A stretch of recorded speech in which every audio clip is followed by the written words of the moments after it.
I don't know if I've had that one. Good. I think it's good. Yeah. That's proper. Root beer kid for sure. Oh, yeah. It's been a while. Oh, I had I like Barks because it's the only one that has caffeine in it. It's got some bite also. Do you? That took me a second. Not all bark. It's got some bite. This guy. No kids, I'm ready. You know what I mean? Hey guys, how's it going? Welcome to the Wicked Bearcast. With me as always, my favorite neighborhood bartender, Corey. And with me as always, the captain of coaching, Andrew. Yeah, and if you couldn't tell, we have another special guest with us today, Damian Dunn. What up, guys? Damian, I have known Damian for like 20 years almost? 15 years. 15 years? I started training him. See, now you got the same time telling shit that I do, so don't even give me crap. You might be getting old, bud. Yeah, well, that's probably whatever. So 15 years. I'm only a little off. You're a little off. Started training him 15 years ago as a high school kid. You had just hurt your back playing school. Or were you in middle school or high school? No, I was high school. So, yeah, I mean, you're a big part of why I do what I do today, you know? So freshman in high school and got hit from behind and had a hairline fracture in my lumbar. So was all right, managed to finish out the season, and then it came time for spring training, and I was doing sprints, and I felt real tight, and the coach was giving me shit because I was limping around, and I was like, F that. So I ran as hard as I could, and as soon as I stopped, it was like, whoa, something happened in my back. And so I had to go an urgent care, got an x-ray and everything, and yeah, a little hairline fracture back there. And so went through physical therapy, and the whole time I was doing that, I'm bored as hell, I can't do anything, but I discovered UFC. There was old UFC reruns on the Spike channel. Old UFC. I don't even think Spike's around anymore. I don't think so. No. And so yeah, physical therapy is a 3-month-long thing. That whole time I was like, this is really cool. This is what I want to do. And so, but 15-year-old kid, no money, no job, and there was one MMA gym in town, but it was way too expensive. My parents were like, we can't swing that. And so we had a family friend named Keith. Good buddies with Andrew. They were training partners at the time, and so my mom hit him up and got me a gym membership where he was at. And yeah, I started training, and then between Keith and Andrew, I was in the gym 4 or 5 days a week, and just absolutely fell in love with it. Yeah, so from there, probably about 9 months into my lifting journey, we went to this gym in Houston called Metroflex. I think there's another Metroflex Houston now. I think it's in Kingwood, but it was downtown, and fucking mess, man. There's stuff everywhere, as a good Metroflex should, Yeah. And the owner, I think his name was Ryan Went. He was a bodybuilder guy, but he's like, hey, we got a strongman competition coming up. We need more teens. I'm like, I don't know what that is. That's cool. And so I signed up for it, went home, got on YouTube. It's like, okay, I've seen this on TV a couple times. And trained for it as best I could, tied for second, and kind of never looked back. Nice. So I just turned 16 when I did that comp. I just turned 30 now, so been in the game a while. I've competed in China once, of both coasts, all over Texas. And yeah, now I coach strongman, mostly strongman full time. I got some personal training clients, some fighters, some powerlifters, but nice. Yeah, so thanks, Andrew. Yeah, man, you're welcome. Yeah, kind of made a career out of it. Look at you doing stuff. Paying it forward, doing the things. Yeah, man. No, it's cool. He did really good as a kid. He got in the gym and was like, I don't know how to do any of this, and we're like, well, this is how you do it. And he's like, okay, and he just did it, and he went for it. I love working with people that aren't afraid, even though he had had his back broken. He was like, okay, me and Keith had, we had been in the gym long enough to know. Me and Keith have been working out for so long, but we walked him through it and was like, here's what we think you can do, here's what you should probably not do for now, but let's kind of test it and kind of see where it was at. And so we did that. We just kept pushing it. And then, like he said, it was that 9 months, year kind of mark where he was like, let's do it. Let's do the strongman. And I was like, fucking yeah, let's go. And Metroflex was a cool spot because they had the Viking press at the dock. They had a loading bay. They had a lot of cool toys for sure. They had stones. They had all the cool stuff. And that was when it was over off of West Park. Yeah. And it had moved. It moved again further down 59, and then it's not there anymore. And yeah, it's now in Kingwood, but has different owners, different people. I think I could be wrong, but I think Nathan Payton, you guys, I'm pretty sure Yep. he's like He's an owner. Yeah. a part owner maybe, but he's like the nutritionist for all the giant strongman guys, Yep. Brian Shaw, all those guys. Jeff. Wow. Yeah, Jeff Yonk. He was Yeah, his he guy. was a nutritionist for Jeff Yonk when Jeff was competing. And yeah, Nathan Payton, shout out to Nathan Payton. He's a pioneer in the field. Never got to meet him, but I'd love to someday. yeah, when you look at him, you're like, really? He's got like the big This wizard beard long going wizard on. beard. You know, he's in shape, but he's not like this big, huge guy. But he knows exactly what he's doing. It's phenomenal. He's a god in the area of nutrition. It's pretty amazing. He does a great job manipulating insulin and how. Well, he and can I drive think too. nutrients. I mean, I think that's gotten more popular over the last maybe decade or so. But like, it seems like no one was really doing that at the time. And with the caliber of athletes he's worked with, obviously that shit is the works. key. That's yeah, what it works. Yeah. I'm not claiming that I know near what he does, but it's similar to kind of. I use this similar kind of approach to how to manipulate carbs, and it absolutely works. You feel like if you do it right, you on the day of competition, you feel like Superman. It's pretty amazing. Yeah, he's co-owner there. And pretty cool, man. Pretty cool. But Ryan now is running. I don't know if you've kept up with him. No, I haven't seen or heard from Ryan. Yeah, so Probably a decade. He's running another gym called Elevate, Okay. and he's still kicking, man. He still looks great. Still looks phenomenal. Dude was massive. He was in the Navy. I think he was an IFBB guy. Yeah, right? he's pro. Yeah, he was. He started off in the Navy and then went pro. Got his pro card and kind of like. Oh my gosh, I just drew a blank. Colby? Kobe, yeah. Yeah, super good dude. Shout out to Ryan. Ryan's a good dude. We go way back. It's crazy. Like, I remember one time we showed up because we would just, we'd all pile in my little two-door Ford Explorer or whatever, and we just couldn't fit in the drive Mustang, so. Yeah, we'd drive to Metroflex. But I remember one time Andrew got there. He's like, "Hey man, I fixed your toilet." That sounds like Andrew. Yeah, he was in Flushing. Yeah. Nah, he was a good. That was my first competition was there. I competed there a few times. They would do like 1 or 2 a year, but yeah.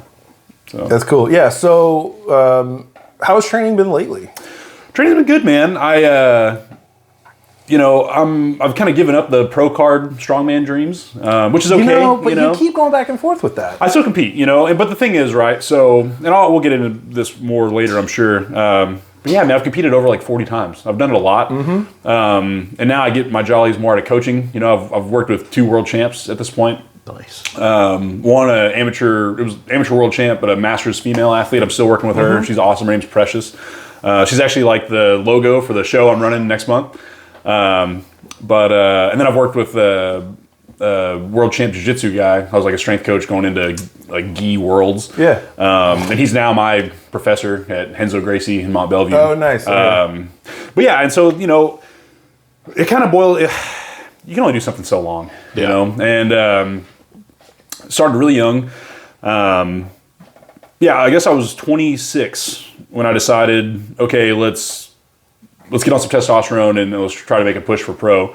And so I ran that for about 2.5 years. But long story short, it kind of got to a point where I put all my eggs in one basket and that basket got too heavy, And so you just get burned out. And it becomes a thing where, I've always done strongman because for me it's fun, and I always like signing up for shows. It's like, well, I don't know if I can hit that weight, but I'm going to try my ass off in training. And usually you get there and you do pretty all right, and things go well. But I enjoyed that aspect of it a lot, but it got to a point where it's like, I have to win this show to win this show to win this show. And it wasn't fucking fun anymore, you know? So I don't know.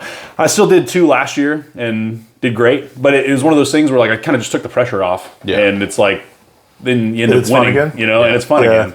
I'm also doing Highland Games and jiu-jitsu as well. Highland Game stuff is that sounds like fun. That sounds like a lot of fun. I've done probably like 7 or 8 of those. I kind of want to do one. The coolest one was in Kelso, Washington in September. So it's like misty. It's kind of like what you'd actually be kind of like Highland-esque, Some higher elevation too. Man, it's fun, And what I like about doing kind of these other sports now is really there is no pressure. And a lot of times I still win, which is great, But it's good to suck at something because there's no expectation. You can just kind of go out there and be yourself and do your thing. Yeah. And with strongman, I'm getting back to that. I've kind of found my love for it again. And it's something that I'm going to be involved with forever. I mean, I coach it. I promote shows now. And I enjoy that aspect a lot. But yeah, maybe in my mid-30s, push for pro again and get back on some stuff. Because that's the thing, there's no prize for being a natural strongman. It's an untested sport. And really, the way I like to put it to people as well is the sport comes from historical aspects or tests of manhood, but strongman's a fucking TV show, And so it's a spectator sport. It's supposed to be entertaining, and so with that, it's not tested. People want to see freaks do freaky things, And so if you're gonna go pro. Like Phil Fisher won World's Strongest Man once, but it was in the pro circuit forever. He claimed to be natural. I don't know if that's true or not. Probably not. But yeah, and also too, I'm the worst size for strongman. I hover about 250. So you can drop to 220 or 231, or you can be 400 pounds. There's not really an in between. So I'm always the little guy. I always do the super heavyweight class as well. So I always get smoked on overhead. I always win the deadlift, and then the moving events I can usually beat those bigger guys. And so for that, I can edge out a win. But from an athletic standpoint, because I see you around 280. I see you around 280, 290, filled out about 280, 290, and that being the most competitive weight for you. Do you feel for you? Well, first of all, have you ever been at that level? Sure, right. Okay, so with that much lean tissue. No. So So I started strongman, young, and I was a chubby kid. You remember? Mm-hmm. My first.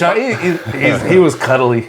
Yeah, fluffy, if you will. But my first nationals was teen nationals. I was 17 years old. I think I weighed in 308, but is first major competition I did. Right. And so I think I had 2 gallons of water, and it was in Atlantic City, New Jersey. So great pizza and lasagna. So I had a fucking tray of lasagna, 2 gallons of water. I was trying to be as heavy as possible for that weigh-in because I didn't know better. Right. Well, mass moves mass. Funny thing about that teen nationals, Trey Mitchell, who's been podiumed at World's Strongest Man multiple times, right?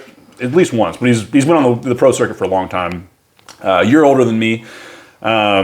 He was also at that teen nationals. It was his first nationals as well. I got third, he got second, and then the guy that got first was some football player from North Carolina that I never heard of again. Yeah. So, but obviously Trey went above and beyond and is still a top tier strongman. Now, and where's he at for size wise? If you take a guess. Well, and Trey's about as wide as he is tall, so he's probably the high 300s. Okay. But so he's probably only another inch or so. Well.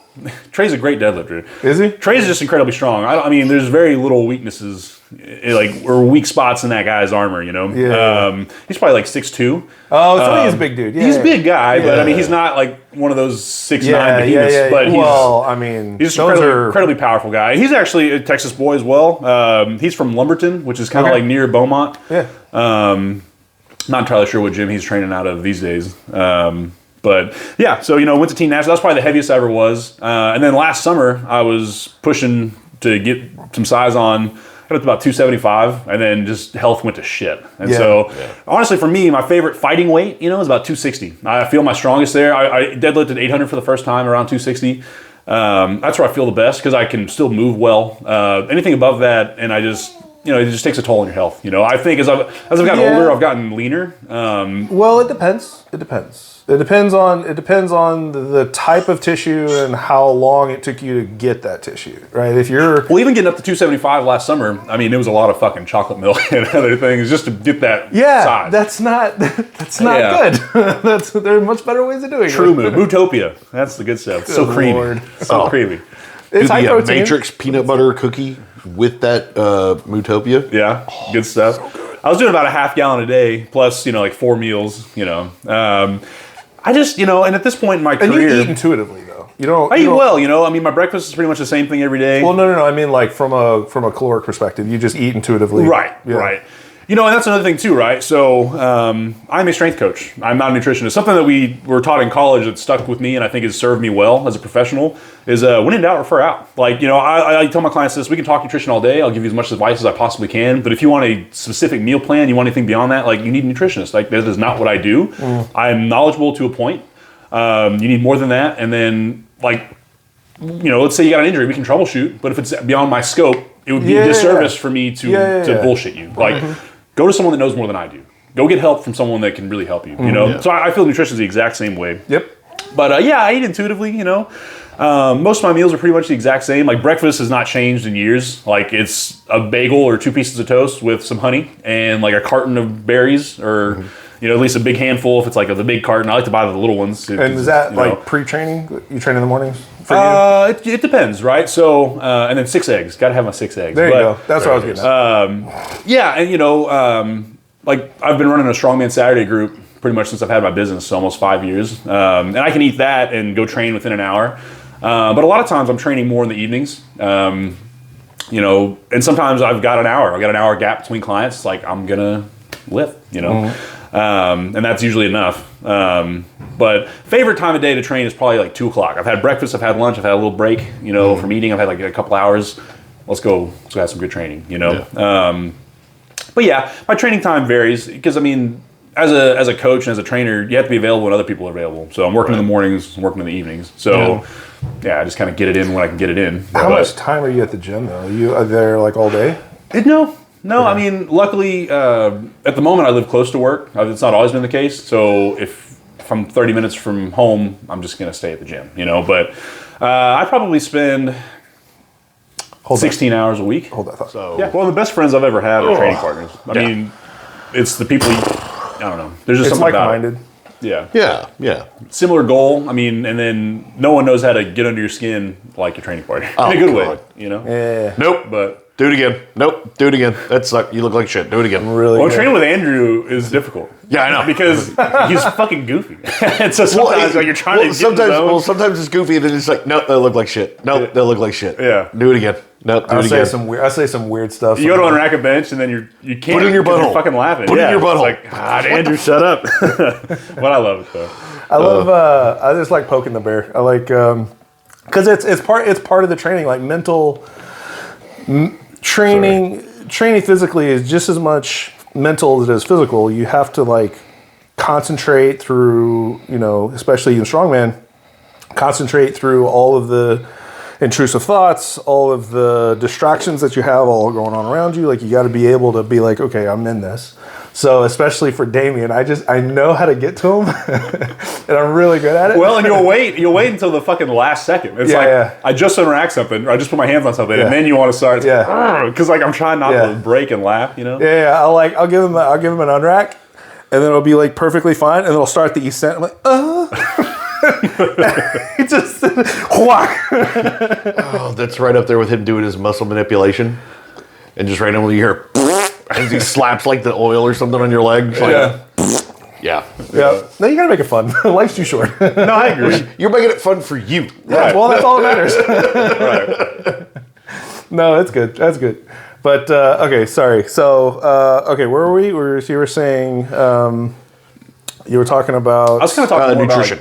About, the nutrition aspect. Yeah. So you're 100% agree. If you're outside your scope, you need to refer people. That's like when I do body work for people, I always do a consult first because if it's beyond the scope of what I can do, I'm going to send you to the right guy because I got a whole network of people. Why not use those people and then they refer me from what they need, right? Yeah, so exactly. It absolutely works, and everyone's best benefit to do that. I have someone that I'm going to see tomorrow, and we're going to do. He's a little bit older, so like in his 70s, right? So those are my favorite clients, though, man. It matters more. Well, for manipulations. So I'm going to do a consult, and if he's unable to go through what I do, then I already have the guy in mind that I'm going to refer him to because it's. As you get older, he's also like, I don't want to put too much information out there, but he's, coming out of being very sick and he may not be able physically to withstand the actual type of work that I do. So, right. If he needs like dry needling or if he needs some other type of work, then that's what we're going to do. I don't do that. Oh, I love dry needling. It has its place. It absolutely has its place. I'm a wet needle guy. I don't know what that means. I don't know either. I just thought I'd laugh just to make you feel better. But anyway, have you ever had dry needling done? No, actually, no. Yeah. Oh, it's like super thin. It kind of like... Yeah, it's kind of like acupuncture needles. Yeah, it's like acupuncture. But they go in, the point is to go in and disrupt the nerve signaling. And if you hit the right spot, somebody that knows what they're doing, hit the right spot, you will absolutely just feel the muscle just. It feels like relaxes. somebody took a little firecracker into the muscle and just goes. Nice. Yeah, Oh, it's it's so pretty. awesome. It's pretty cool when it's done right. It's really good. If it's not done right, it's get left with a bunch super of uncomfortable. pinpricks in it's not your body. fun. Yeah. Yeah. The guy that I refer to, he is a master. He's a freaking guru. Shout him out. Who we got? Who is it? Yeah, his name is Dr. Dennis Evans. Okay. He's incredible. He's amazing. He's up here in the Woodlands. I was gonna say, I think I know who you're talking about. He's a guy. He super good dude. He worked on Jeff for a long time. He did. He's like what I aspire to be as far as body work goes, because he can just look at you and kind of just tell what's going on, and I'm kind of there. I'm getting there. But he can like just look at you and be like, okay, like based on your gait and the way that your feet are oriented, the way your hips are oriented, like this is what's going on. Like, and then you get into dry needling and the rehab process, all that kind of stuff. Like I'm working towards that direction. He's phenomenal. Does he use the same medical terms? What do you mean? Oh, Yeah. No, you're fucked. oh, you're fucked. Yeah. Head to toe, you're fucked. Yeah. That's promising, pretty much how yeah. my introduction to muscle manipulation was. Is bro, you're all fucked. Yeah, Yeah. and you're fucked. Yeah, well, you're better than you were. You're less fucked than you were, which is good. Which is what we all aspire to be. The body Less keeps fucked. us skinny. Yeah, there's a right? spectrum. There's a spectrum of fuckingness. But yeah, so you're from a nutritional perspective and your size, I really think if you build up lean tissue, and if you need to use gear to get there, that's fine. I don't think your gear was dialed in with the nutrition like it should have been, because that changes things dramatically. Well, I think the problem I ran into, because I was eating well, and I got pretty fucking shredded at 260, 265. Yeah. Cholesterol became an issue, but I mean, that's obviously, genetic predispositions for high blood pressure and high cholesterol. I got it, So and being then on the gear, exacerbates tons that. of meat and protein, high stress, physical and otherwise, it took a toll. But you were still doing all the cardio stuff too, right? Well, yeah, All the cardio- conditioning was great. But that's a thing that I really push as well with my strongman athletes. Yeah. If you're tired at the end of the event, we didn't train well enough. You should be able to turn around and do it again. And for the most part, that's where I get my people to. And I think that's a big part of why we're so successful as well. And we're not injury running prevention miles. too. You know what I mean? Yeah. Well, that too. You're just more resilient in general. But the way we train, set rest periods, and especially on Saturdays when we have the big group every week, there's no lollygag. There's no sitting around. And I really think you do that over a period of your whole prep and otherwise, it makes a big difference. And you can really tell when you go to a comp who's done that work and who hasn't. Yeah. Because, and I kind of think the same thing for powerlifters too. If you're in better shape, you're stronger. There's a line to that. Like, you don't need to be running 5Ks if you're a heavyweight lifter. If you want to, in off season, sure, do it. It's fun, whatever. why not? But it's not. It's but It's not required for the sport. But yeah, you don't need 10-minute rests. If I'm max effort, if I'm going for a max deadlift, 3-minute break for my last one. Like any more than that, and I'm like, why? What am I sitting here for? Yeah, Right. But yeah, and so I think that helps a lot. And I think that's a piece that a lot of people just kind of ignore or don't pay attention to. I throw in bike sprints, or we're using the implements for the events as conditioning. But I don't know. That's important. I agree. I think GPP work is super important. I think it absolutely makes a difference. That's something I need to work on because I get in my head, especially on deadlifts and squats too, like just from injuries. Right. That I take way more time than I need simply because I gotta get out of my own head. I gotta be like, okay, I'm comfortable here. I'm okay. I'm not gonna hurt myself. With bench. More confident. Yeah, it's just benches. I'm not like it's not really that big of a deal. Bench is benching. Bench is benching. I actually hate benching. I'll do it, but You have a decent bench though. You're in the low I had a fours. 405. Not at the moment. No, I've done 405 once. Oh, really? Yeah. but it wouldn't have been a meat legal bench. Like the spotter didn't touch it. I mean, it was controlled, but butt was off. It was not great. Yeah. Like I'm still proud of it because of We got over 400. the reason why I did it. You know. Yeah, I know. And we'll get into that. We'll get into that, yeah. But never been. But so also too, you know, like your wingspan's supposed to be about your height. I got like 3 or 4 extra inches, which is why he built like a orangitan. deadlift specialist. Yeah, You know, you never been gotta a great dude. presser. And if you're gonna prioritize one, like I wish I had a better deadlift. Yeah. Like it was so like. I think it's cooler, but a little biased. I think squats are the coolest. I think squats are the coolest because I think Squats are the hardest. I was And gonna say I also think they're the coolest yeah. because they're the hardest. Yeah. and that's why. Like I'm one of those freaks, right? So my like little T-Rex bench has always been good. Squats, so I was almost 200 pounds less on my deadlift than I was on my best squat. That's a huge difference. Yeah, it was terrible. But I didn't put any energy into the deads. Like I just did it. I just did deads. Right? It was like, I did it because I had But to. I could also see for you too. I mean, you've kind of always had like that power building thing going on. Bodybuilders don't really touch the deadlift. I mean, if anything, it's rack pulls or you're doing RDLs. You know, which makes sense. I mean, everything you do has it's a risk reward payoff, right? And so, I personally, I think you do a deadlift. I've never been hurt with a deadlift, even with having back issues before I got into things. You can do them wrong. Oh yeah. And I think you can still do high rep deads and get a lot of hypertrophic response out of it. But I think they need to be exact. They need to be correct. And if you start feeling that fatigue, you need to stop. Yeah. Because the second that if you don't bulletproof your back, I know some lifters that have just bulletproofed their back and their deadlifts look crazy, but they still able to do it.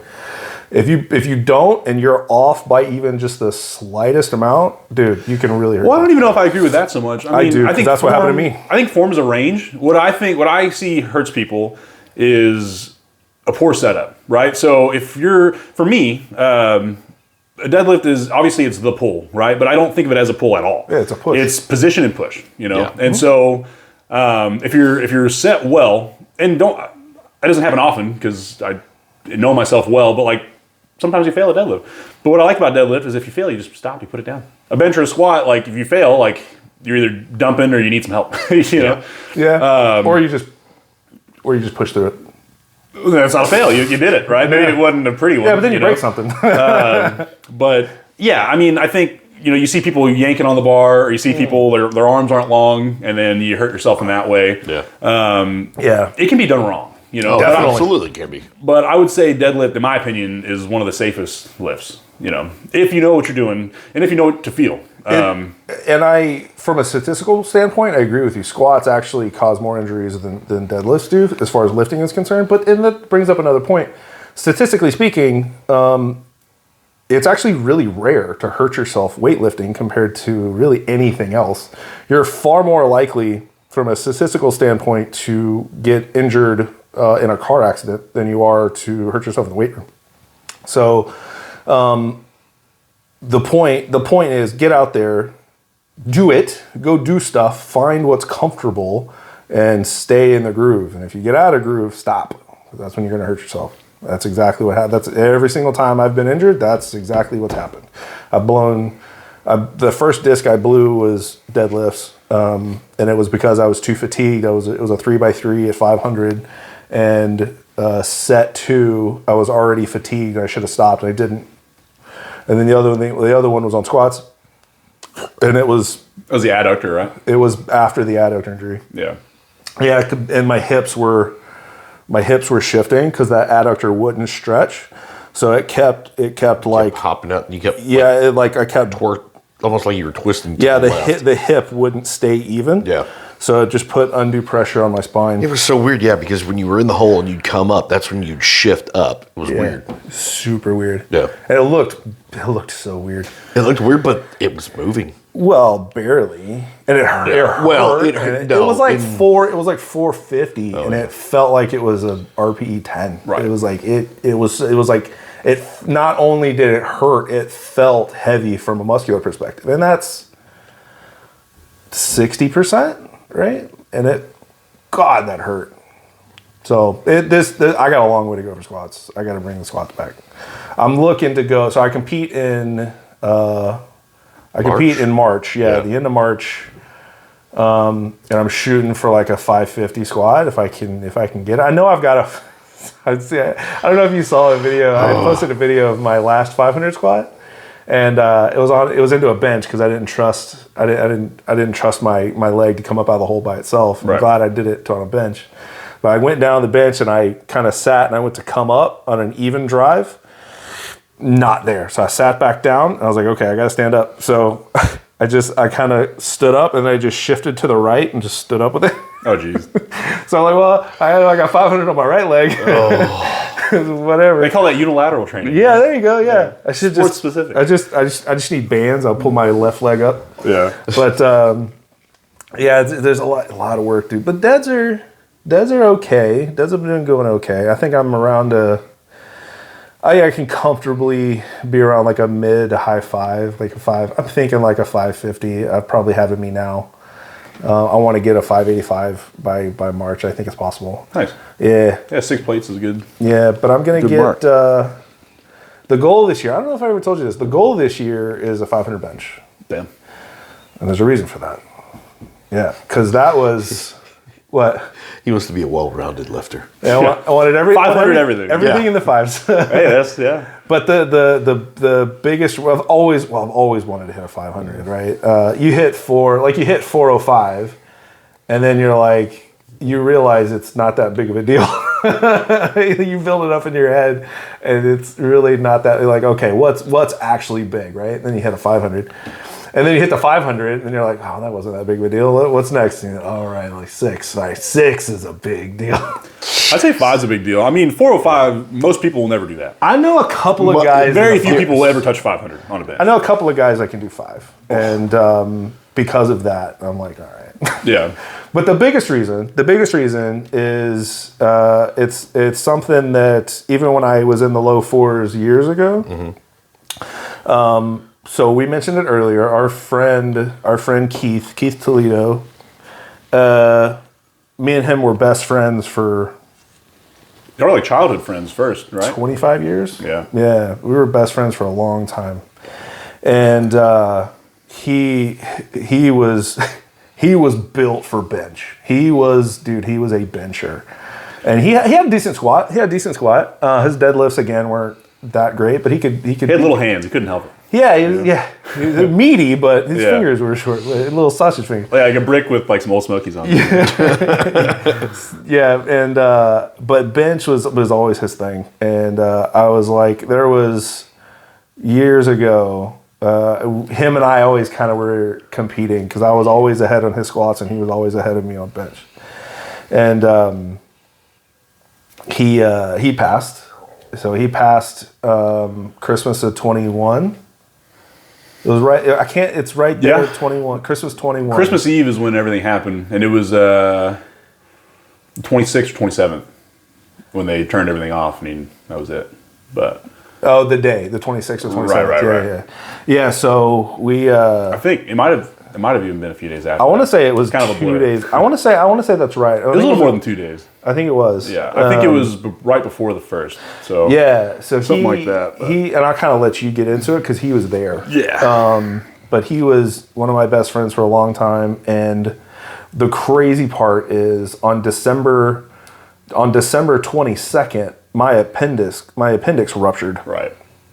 Yeah, so it was like I was on my deathbed. I was on my deathbed, and it was bad. I was really sick. I was sitting in the hospital, and then he gives me a call, and I'm literally got like tubes coming out of me, draining like septic stuff out of my abdomen.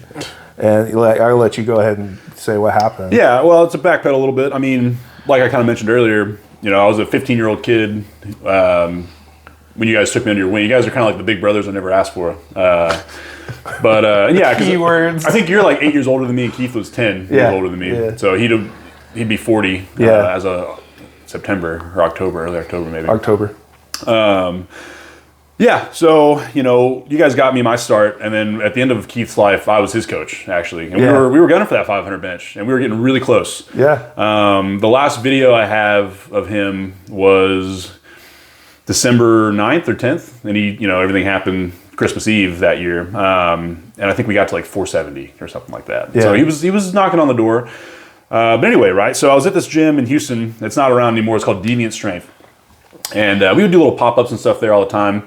And yeah, it's Christmas Eve. But I was feeling kind of sick, so I wasn't going to go to this pop-up. But he shoots me a text like, "Hey, you know, I'm headed up there." I was like, "All right."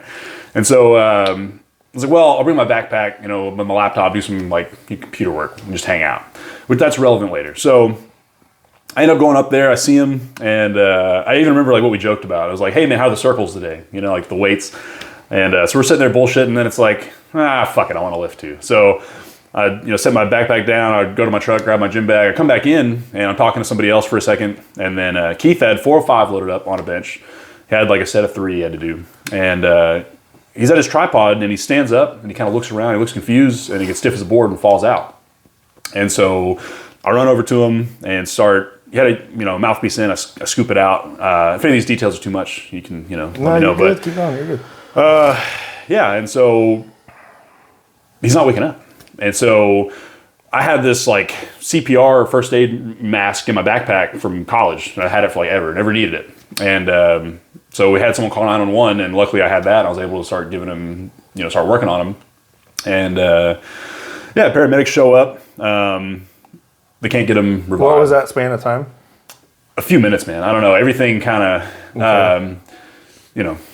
that's hard to remember. All I remember is the sound. Well, That's never I guess easy, the better question was like, was it a few minutes or was it like 30 minutes? No, I mean, they got there real fast. Okay. But there was like a fire station like 2 blocks away. So we called them. They were there in a couple minutes. But yeah, and so he never woke up again. He ended up having an aneurysm.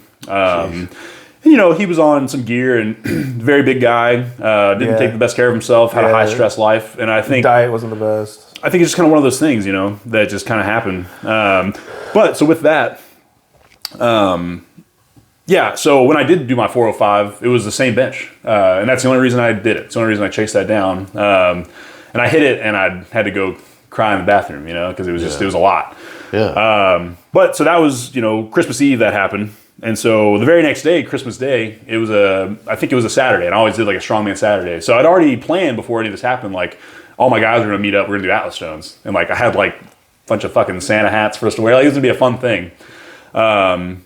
We still did it, and I went ballistic. Like 330, I think I did like 6 or 7 reps to a box, and I was just shredded up. Because Atlas stones, like, but I was not okay, and so I was just going for, tacky and everything. But yeah, and so he ended up passing a few days later, and so that next year, I pushed myself way too hard. I broke myself physically and mentally. I competed a lot. I did 2 pro qualifiers, and both times I got really fucking close. Yeah. It was the official Strongman Games regional qualifier. They had it in Houston that year. Yeah, I was there. You were there. We went and had a fun little time at a beach house after. Yeah, that was fun. I needed to get top 3. I got 4th.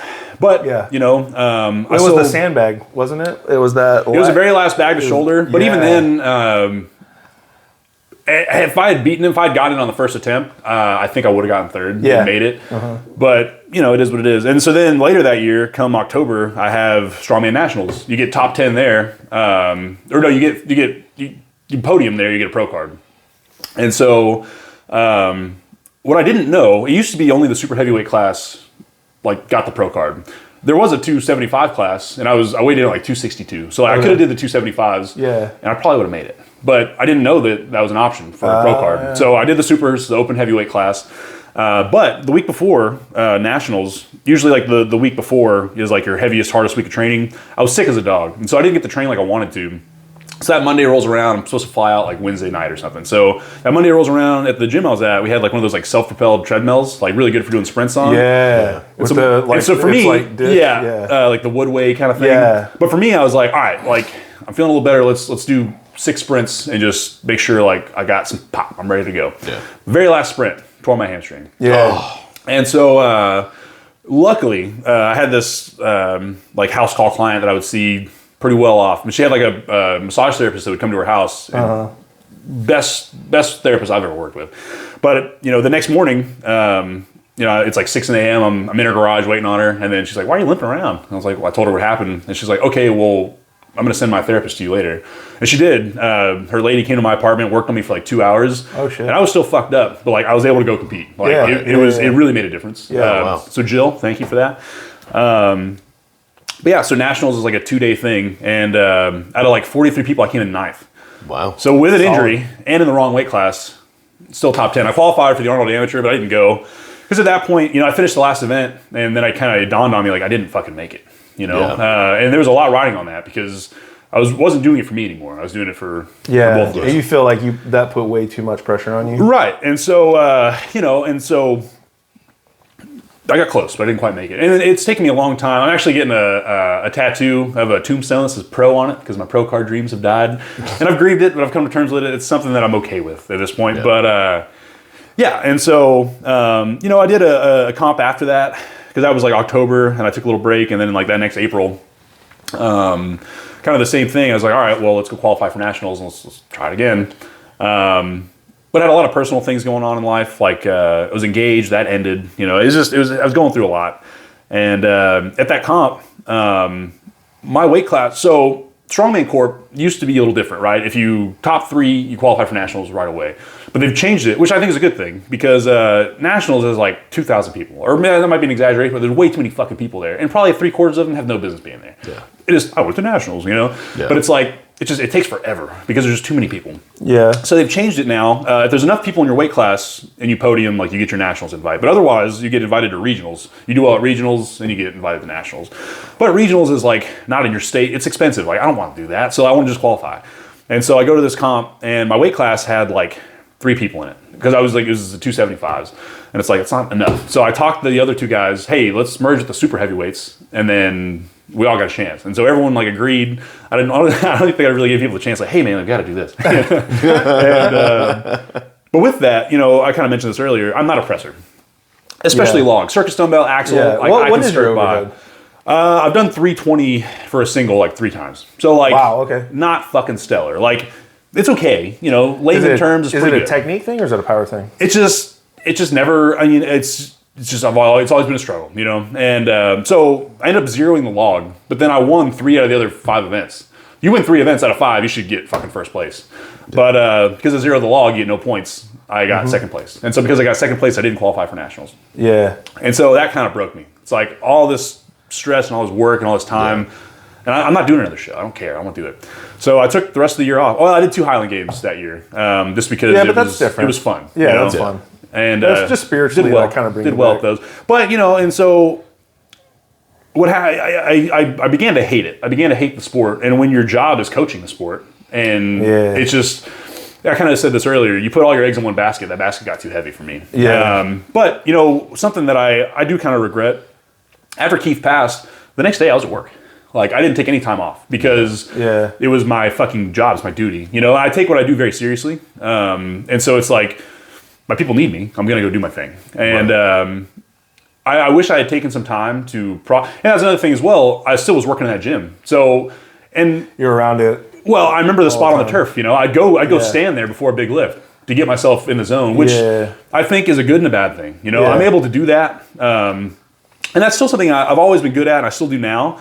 I think I'll think some terrible things, and that's okay if you can flip that switch on and then shut it off after the lift. Usually I'm good at that, but at that period of my life I couldn't shut it off because it was so much, Yeah. But anyway, so I'm still kind of trying, but this was probably like 18 months ago now. But I was tripping on mushrooms, and I realized, like, dude, you're redlining your life. Like, you need to come off the testosterone, and you need to go to fucking therapy. And so that's exactly what I did. And so, kind of, once again, I said this earlier, when in doubt, refer out. Taking gear, there's a lot of nuance to it. And it's one of those things, everyone you talk to, everything you read is going to be a little different. And so... It's really hard to just get cut and dry information. And then, of course, a lot of it's going to be how's your body responding. There's so many factors. There is no cut and dry way to do it. But That's anyway, the problem. So I found a guy. His name's Brendan Pike. He's actually an incredible powerlifting coach at the other Scarlet Barbell in New Caney. Yeah, he's a good dude. And he really helped me out just to taper off and kind of get things back. So Brendan, thank you for that. It took about 2 months to taper off, and then I've been off of everything since last January. So it's been a year now since I've been on testosterone. And I will say it still probably took 8-9 months before I was like, oh, cool, I feel like normal again. Yeah. So steroids work, but be careful. Well, here's the thing. It's not even. I think be careful is the wrong message. I think it's better to say know what you're getting into. Yeah. It's because when you use words like be careful, that's saying that like, okay, I'm gonna like dip my toe in and I'm gonna be careful. You can't do that. That's not how it works. If you do it, you do it, and you need to know what you're getting into. You need to know what you're about to put your body through. You need to know the pros and the cons, right? Are there pros? Absolutely, there are pros. Are there cons? Absolutely, there are cons. You need to be fully aware of what those are, and highly recommend reaching out to somebody who knows what they're doing to walk you through that. Somebody like me, or Corey, or even him has gone through, Damian that's gone through it, or will be able to say, okay, here's what it's going to do. Here's what it's going to do from a positive. Here's what it's going to do from a negative. The decision's on you, but just be aware that there's no such thing as dipping your toe. It's if you do it, you do it. Yeah. Well, I agree with that, and I still don't claim to be very knowledgeable on it, to be completely honest. And I'm open about that. But you're gone through I have gone through it. Yeah. But it's one of those things. It's a high risk, high reward kind of deal. Oh yeah. So, yeah, there are definitely they work. They exist for a reason. They do what they're supposed to do. Absolutely. But mentally and physically, it takes a toll. Yeah. And so I've got athletes that I work with and have worked with that are on. And I've got a lot of athletes that I work with that have asked me about it. And to be honest, I tell people, don't do it. If you have a really good reason, and you can be smarter than I was, you really want to try it, your family's on board, whoever's, support. maybe Support go structure. for it. Yeah. But if you just want to do it because I just want to get stronger, then I'm going to say no. Don't do it. No, absolutely not. If you're continuing to grow and you're continuing to improve at whatever rate, you don't need it.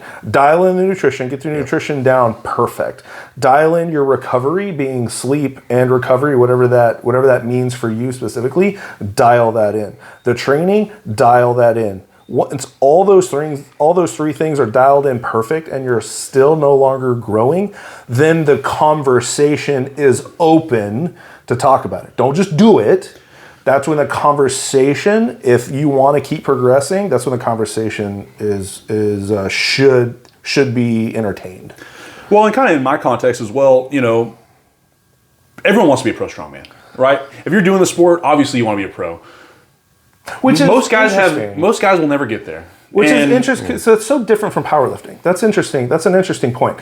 In powerlifting, everyone wants to be stronger, but there are a select few powerlifters that are like, I want to be the best. Yeah. Most powerlifters out there, I just like pushing myself. I just kind of want to see what I can accomplish. It's just a battle against their self. Yeah. Well, Strongman still has your backyard guys, But what you said is absolutely true in Strongman. If you're actively competing, I have never talked to a Strongman that's not like, I want to take this to the highest level. Right. I've never talked to a Strongman that has not said that. So that's interesting you said that, because that just clicked in my head like, that's weird. Well, and I would say too, the sport. I mean, I've been in the sport for 14 years. Most of my life at this point. I'm 30. So and the sport's changed a lot. It's grown a lot. There's more money. There's more opportunity than there ever was, which I think is a good thing. One thing I don't love about it, the direction the sport's going, and now I'm promoting shows as well. Some of the spark's kind of gone, and maybe I'm just jaded from so much time. But at the same time, and I think it's a good and a bad thing, right? So the sport has become more standardized with equipment and events and things like that. Uh-huh. Yeah. From a sport perspective, I think it's a good thing, but some of the soul is gone. And maybe that's just because I've been in it so long and because I've been through it, I still love it. I still do it. I still really enjoy coaching it. I like putting on shows. I've been a judge at like 3 or 4, and this will be my second one that I promoted coming up next month. Plug that later. Yeah, we'll talk about that. But yeah, it's just all things are going to change and grow and evolve. I think it's a natural thing, but it has standardized more, which, like I said, is good and bad. It's less fun. So now, have you, aside from coaching, you said you're promoting your own shows. Right. Have you thought about taking a break? like a full-on break. Right. So I'm actually, hopefully by next year, I'm about to start working on getting teaching certified. And so more and more schools are hiring strength and conditioning coaches, and you get paid like a teacher schedule, which is pretty sweet. Right. That's what I'm gunning for. Or a PE or like high school science would be cool. Yeah, I got my bachelor's, so I've got the option to do those things. Do I want to coach forever? Absolutely. Do I want to coach full-time forever? No, I'm about done with it. Yeah. But I've had Tenacity Training Systems going on 5 years. Like May makes 5 years. Yeah. And it's been a great run. And I've worked with and can still work with some incredible athletes. And that's why I get up in the morning, Do I want to be so heavily involved with Strongman forever? No, I don't. No. I'm going to, I've put in my time. I've earned my skin in the game. It's a massive part of who I am. Something too, I lost my father really young and had a great stepdad. But at 18, my parents moved 1,800 miles away. And so I stuck behind because of the guys I trained with. I couldn't leave that because it was so important and such a big part of my life. Right. Keith being one of those people. But, it was kind of like, how do I be a man? Well, I'm going to be a strong man. And so it's been Better such than being a weak man. Oh. But it's been such a big part of my identity for so long that I would say over the last year or so, it's been a struggle. I think I'm much more comfortable with it now. I've also, I'm doing jiu-jitsu. I do the Highland Games. Like, I've been able to kind of branch away and kind of figure out who I am in other contexts. That's been a really good thing for me, and it's allowed me to enjoy the strongman again. Do I want to be a part of it do I want to be full-time part of it forever? No, not at all. But can I ever let it go? I don't think so. Yeah. Because there is so much about it that I like. It's taught me so much about myself. I've met some incredible people through it. It's a big deal for me. I think it's also okay. I think something I've come to realize is that there's a season for everything in our lives. And the things that you've done don't necessarily have to be what you do. Right. Mm-hmm. Yeah. Well, let me ask you this. Is it this? It sounds like the spirit of competing is really what's been like defeated at this point. I disagree. So I have to compete. Let me hold on. Let me finish. So my question is the reason why you want to keep going as strongman because of the training itself, or is it training for competition, or is it the competition? Because I see three different entities in that conversation. Yeah, it's or a combination of. It's a complex thing, right? I love competing. Competing, I feel like also too, competing and coaching are similar in the way for me that it's performative. I am kind of more of an introverted person. But when I've got that coach or athlete hat on, I'm putting on a show. Like getting a crowd going, there's something very special about that for me. And that's why I fucking do it, to be completely honest with you. And then coaching is kind of the same thing in a roundabout way.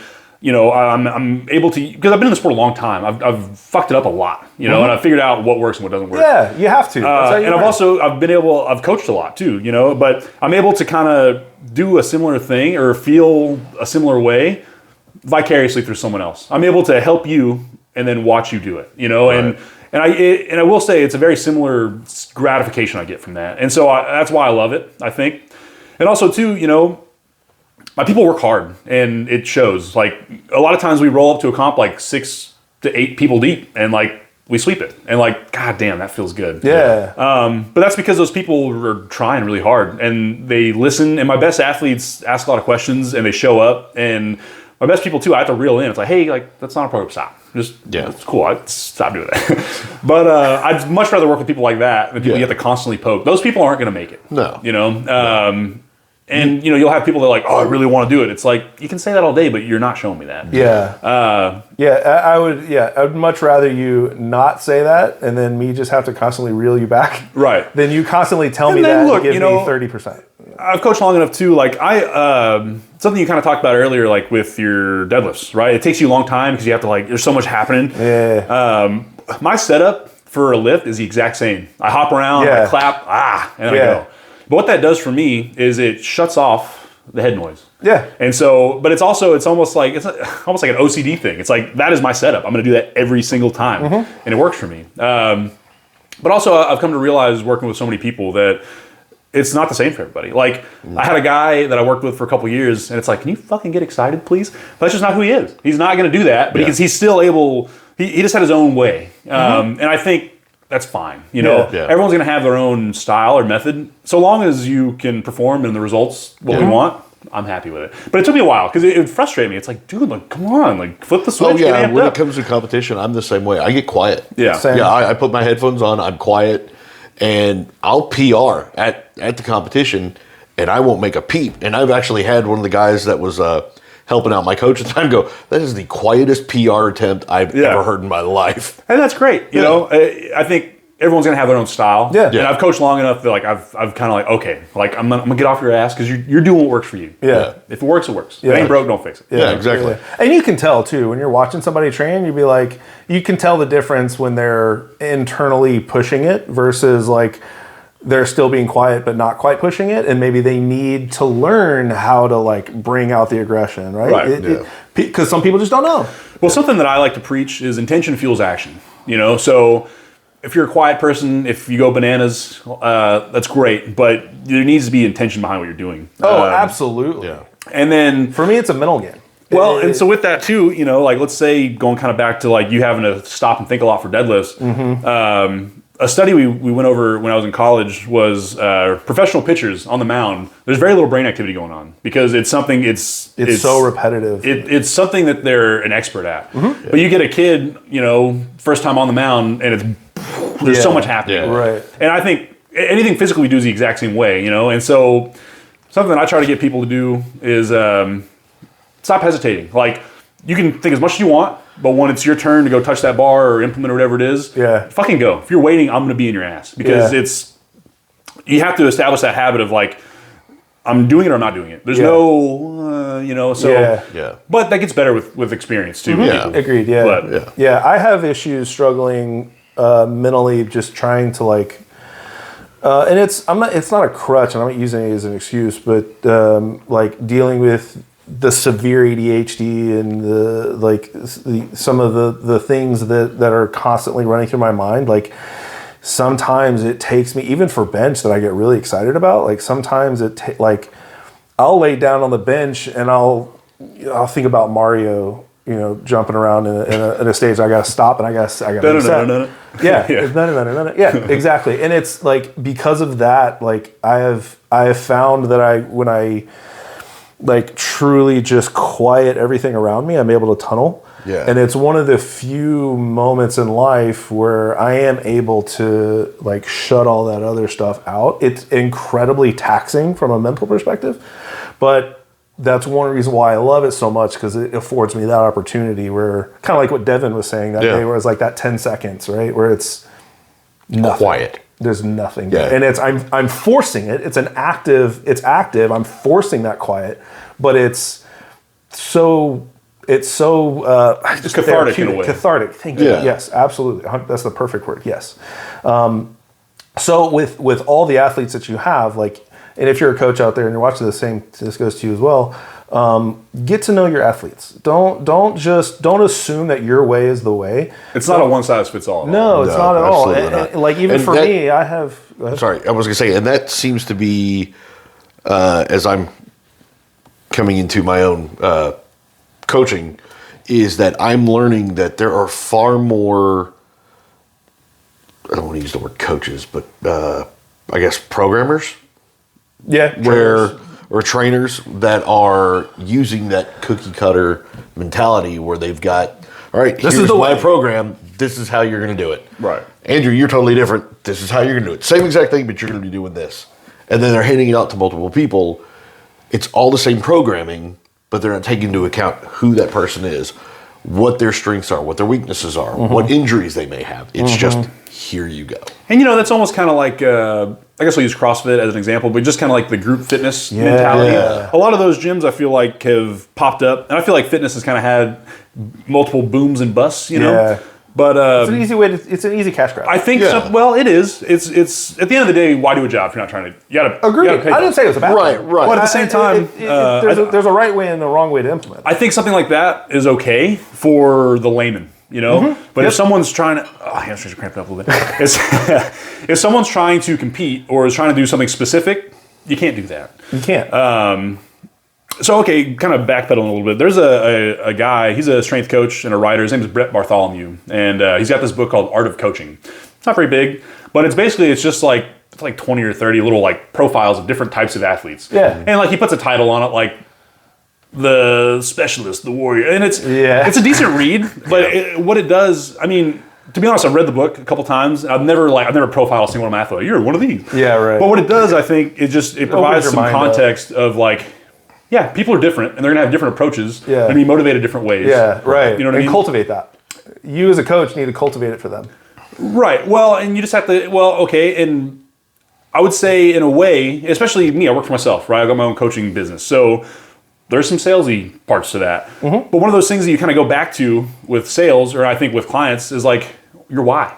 Yeah. Why are you doing this? Yeah, exactly. Because it sucks and you're paying money for it. Right. So there's a reason. Yeah. What is that reason? It hurts. And the thing about that is the reason's going to change sometimes, and that's okay. But you need to keep that in mind with whoever you're working with. Yep. Right. And if you don't do that, they're not going to really care. Adherence drops off, and then the goal doesn't happen, and then the why doesn't mean shit because it didn't mean shit to begin with. Yeah. Right. If it matters, it matters. That's the difference between the rhetoric and the dialogue. Like it needs to be a dialogue, and if it's not a dialogue, then it's a one-sided conversation where you are no longer a facilitator of their journey. You're a dictator of their journey, and it doesn't work. They're not going to accomplish the goal. I had, something. I've been pretty lucky to have good mentors, and that's something I've always kind of sought out as well. And I've had some not so good mentors, but there's a guy that I worked with. His name is Travis Janeway. So I worked with him with this company called Performance Course. So like we'd contract into schools, middle schools, high schools. We do like 6 to 8 week long like strength conditioning camps over the summer, off season, whatever. Just because most sport coaches have no business doing it. I said it. All right. Some of them are good. Most of them aren't. If you're a football coach, coach some fucking football. But I mean, but yeah, and so great guy, great coach. A couple things that he taught me that I've always tried to keep in mind. Number one, we're like the GPS, right? So they're gonna have a goal. Yeah. We're gonna help you get there. Yeah. But things are gonna happen. You still got to drive the car. If you made the wrong exit, you can't keep the same thing. We got to detour a little bit. Yeah. To keep going the same way. Right. I love that. That's a great analogy. Yeah. He gives another like GPS talk about how you kind of, and this is just goal setting in general, but we kind of work backwards. It's like we're here. Yeah, There's exactly. a destination. Yeah. And it's backwards. Yeah. I love that too. That's how I program. But I start at the end and move forward. But that's the why. Mm-hmm. So okay, how are we going to get there? Another thing he taught me because working with kids, is like don't bullshit them because they're going to see right through it, and then your credibility is out the window. Like be straight up. Yeah. Always. Yeah. And I think that's something I've tried to keep in mind working with people, and it's served me pretty well. Yeah. So Travis Janeway, you're the man. 100% agree. And I'll when I talk to people, I make it very clear that it's like this is not an easy journey. What you're saying, if let's say they give me some kind of crazy ass goal, right? It's just like just unattainable, right? I'll like, okay, I hear you, but that's not possible, and here's why. Let's go for this, which is kind of like, somewhere in between, somewhere in the middle. And then once we hit that, then let's reassess. Well, right. I mean, and they're like, oh, yeah, I like that better because it's just like you got to be real. They're called SMART goals. Yeah, SMART goal. Like it's got to make sense, and it's got to be timely, and it's got to be measurable, and all this stuff, right? It's got to be specific. Because 9 times out of 10, those who will create those goals that are basically shooting for the moon, they're usually going to give up way sooner than they start to see the progress. Yeah, and it's usually someone else's goal that they saw. Right. And they're like, I want that for me. It's like, that's not how it works. Yeah. Every journey is different. You're on your own specific journey. Again, I'm here to, and like as a coach, we're here to facilitate that journey. You still have to take it, the GPS as you will. You're still going to have to go on it. You still have to put in the work. We're not the one lifting weights. Yeah, I'm not doing it. I'm not lifting the weight for you. You still got to do it, but I'm gonna help you. I'm gonna help you get there. And part of that, and to your point earlier, sometimes you got to poke them, and sometimes you got to reel them back, right? Because there's a reason why I program this weight as opposed to like this much higher weight, right? Can you do that much higher weight? Yeah, probably. But I didn't program that for a reason because there's a process. Like trust the madness. Well, and that boils down to buy-in, and so and that's time, that's trust, and and buy-in, it does take time, but also too that has to happen pretty early because, for example, right? So I I do everything in phases of training, which is totally normal. Like, Right. it's Yeah. planned periodization. There's we ain't reinvent any wheels. That's how you do it. Shit works. That's how everyone But, should do it. You know, most people, I start them in a volume phase because you've got people that are like, yeah, I work out, I train, or I do this. It's like, all right, let's see. Most people's work capacity is not that high. And the way I like to explain it is, I like to start with volume because we build that work capacity, bigger base, bigger pyramid, right? We go a little further. Yeah. But no, I don't want you sending a heavy single. We're on week 3 of a 5-week volume phase. Like, like it's coming. Like, but that's too, you know. Wait. And that's another thing as well. You're going to have people, I think, that want you to explain everything. Yeah. And then you're going to want people that don't give a fuck. Yeah. It doesn't matter. As long as whoever you're working with can do the thing that they need to do week in, week out, and we can progress, we can get to the next phase of training, we can get into that prep, we can peak, you're fine. Yeah. But that's, you know, that's kind of the art of it too. It's figuring out what that person wants and needs and not giving them any more than that. Because you can overload someone with information and then now it's almost like paralysis by analysis. You know, sometimes you don't need all that information. Like just do the thing, it's going to work, and then it works. Yeah, you know? And but it depends on the client, though. It absolutely depends. Because on the person. some people thrive on all of that information. They want that, they need that, they crave that because it builds that buy-in, right? It's like it's almost for some people they're testing you, right? And you got to play that game. You got to play that game very carefully because, again, to your point, you don't want to overload them. You don't want to give them too much. But if they're craving more, you got to give them just enough, right? Because you want them to keep craving more, right? And that's a delicate kind of a delicate walk that you have to take. And some people, I have a client that has had phenomenal results so far, and he's still going, and he's fully committed, he's fully bought in, but it took me taking him on that journey and giving him all the information without overloading him, and that was a little tricky, right? But he gets it. He now sees it because he's gained the exact, from the day one, he gained the weight that I told him he was going to gain. And he gained the fat accumulation at the exact, almost exactly at the number that I told him it was going to be. And once he saw that, he was like, "Oh my God, this works." I'm like, "I told you, just do it. Just do the thing." What you're talking about. Yeah, just do the thing. And he's like, "Gotcha. I'm doing the thing." And those are the best clients. Yeah. And you know, and then hold on. And then I've had other clients, and you know who I'm talking about, who asks tons of questions. They're assholes. Yes. Yeah, I've got some of those too. I've had those. I like that. And didn't do anything with it. Right. Didn't mean anything. They just... And what that shows me is like, you're kind of lazy. Like, I'm not going to wave a fucking magic wand and it's going to happen. Yes. You can ask these questions, that's fine. We can make these little changes, that's fine. Yeah. But at the end of the day, you have to do the work. You got to do the work. Yeah, and you know who I'm talking about. Yeah, it is what it is. Yeah, whatever. Young and guy. it's whatever. And that ended as it did, whatever. I'm not going to go there. But well, and I will say this too. It ended as I expected it. You know, you can have a gifted athlete and you can be a good coach. It might not work. It might not be the right fit, you know? Yeah. And that's okay. I've had consults like that. Yeah. Where I've referred them to other trainers or other coaches. Absolutely. I referred you a guy. Did he ever reach out to you? No. That's the game. Did you give him okay. Well, he never reached out. Whatever. But he's a monster. Yeah. But another thing too, and this is something I strive for, and I don't always hit this mark. Kind of like the when in doubt, refer out. But sometimes I get hit with curveballs. I don't know the answer to that. I think as a coach, you need to be able to accept that. Hey, I don't know this. I'm gonna go find out. Yeah. I think people respect that more. I was gonna say that. Yeah. You learn something, and they get what they need. Mm-hmm. Oh yeah. You can bullshit all day, but you're doing a disservice to who you're working with And yourself. And something else that I'm really proud of. You know, like I said, I run the Strongman Saturday every week and have for years.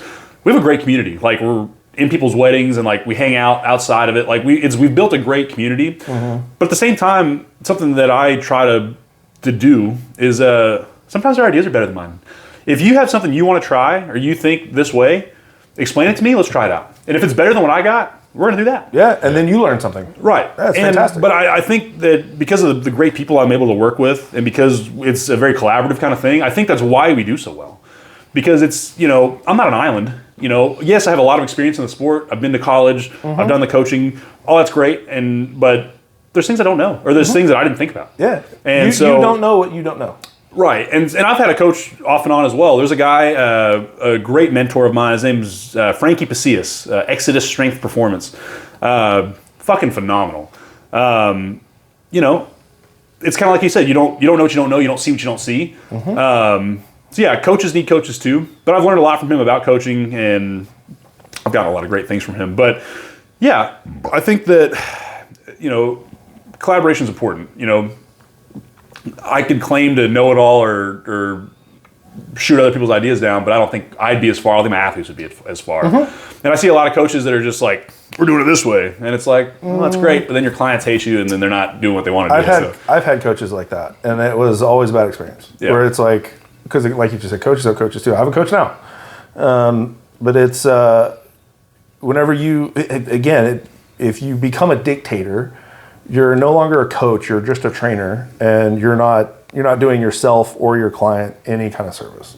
You got to be open, man. There are so many, just talking about periodization, right? There are so many ways to program that they all can lead to the end result. So go out there and try it. And if you're talking to your coach and be like, if you're talking to your coach and you're like, hey, I'm not comfortable doing this because of XYZ, pain, whatever it is, and they're like, no, do it anyway, fire them. They're not a good coach. They don't have your best. They don't really interest. care. They don't care. They don't have your goal in mind, because that means they have to go back and adjust their periodization, and they don't want to have to go back and do it because that requires work. Get a different coach. Well, and to your credit, what you kind of just said there, there's a million ways to skin a cat. So long as the principles are there, there's progressive overload, and there's intention behind it, it's probably going to work. Is it going to be absolutely maximized? Maybe, maybe not. But it's going to work, right? And so I think, people just have to keep in mind that, you got to work hard. You got to work hard for a long time. Yeah, I was going to say, and it takes time. And there are freaks that don't have to work as long. Great. Most people do not have that. I'm so jealous. Most people don't have that luxury, There's going to be people like that, and they're a joy to work with when you can get your hands on them. Dude. Kind of something too, like you guys picked me up at 15 years old, and I think I had that dog in me. I think, I think it was the right place, right time, I'd love to find one of those. I'd love to find a kid that really wants to push. I haven't found him yet, but I hope one day that I do find a teenager with a chip on his shoulder that we can that shouldn't be too hard to find. Yeah. Yeah, right. So there's a lot of teenagers at the gym I'm at now. None of them are interested in strength training at all. That's the point. It's though. strange to me. It's finding the kid who has a chip on his shoulder that's willing to put in the work. Right. And that has that you can teach that. As a coach, that's kind of my white whale. I haven't found it yet. Yeah. But that's the dream. But I would now that you're. So I'm just gonna put this out there. Now that you're kind of coming off of the strongman thing, let's do some little bit of powerlifting, bud. Let's get those numbers up. I just don't care. I want to see you. I want to see you pull a 950, bro. Yeah. Well, the goal was always 400 kilos, 880, and the best I ever pulled was 821. I've done. But that was on. Was that on the silver dollar? No. That was on. No, I've done 880 on a silver dollar, which was easy. Honestly, I wish I had done more, but I wanted 800. So I didn't have to keep going. But yeah, my first 800 was a stiff bar. I've done 814 and 821. You did that on a stiff bar? Yeah. Oh, nice, dude. 8 with no straps. 814, 821 was a deadlift bar. I watched this guy. I watched him. I saw it on an axle bar. 660 for 11. It was 10, and I beat some. No, you got it. You got the 11. You got the 11. Okay. All right. If he's going to give you the 11, I'll take the 11. Was it dirty? Yeah, it was dirty, but he not got really. it. But yeah, I won that deadlift event. That was OSG, Official Strongman Games. Yeah, that was awesome. That was cool. On an axle. Yeah. That was awesome. And that's the thing too, right? So I don't put axle in my shows for deadlifts because frankly, I fucking hate it. But it's strongman. I get it. People like it. Even if I have an axle deadlift in a comp, I don't touch an axle once because if you can deadlift with a bar, I can deadlift with an axle. And that's crazy to me. I can't. Some of my athletes you can dodge a wrench, you can dodge a ball. You can dodge a wrench, you can dodge a ball. Duck, dip, dive, and dodge. Dodge, duck, dip, dive, and dodge. I kind of take that approach with most of my athletes as well. Like sometimes I'll throw an axle at them because I know you want to get your hands on it.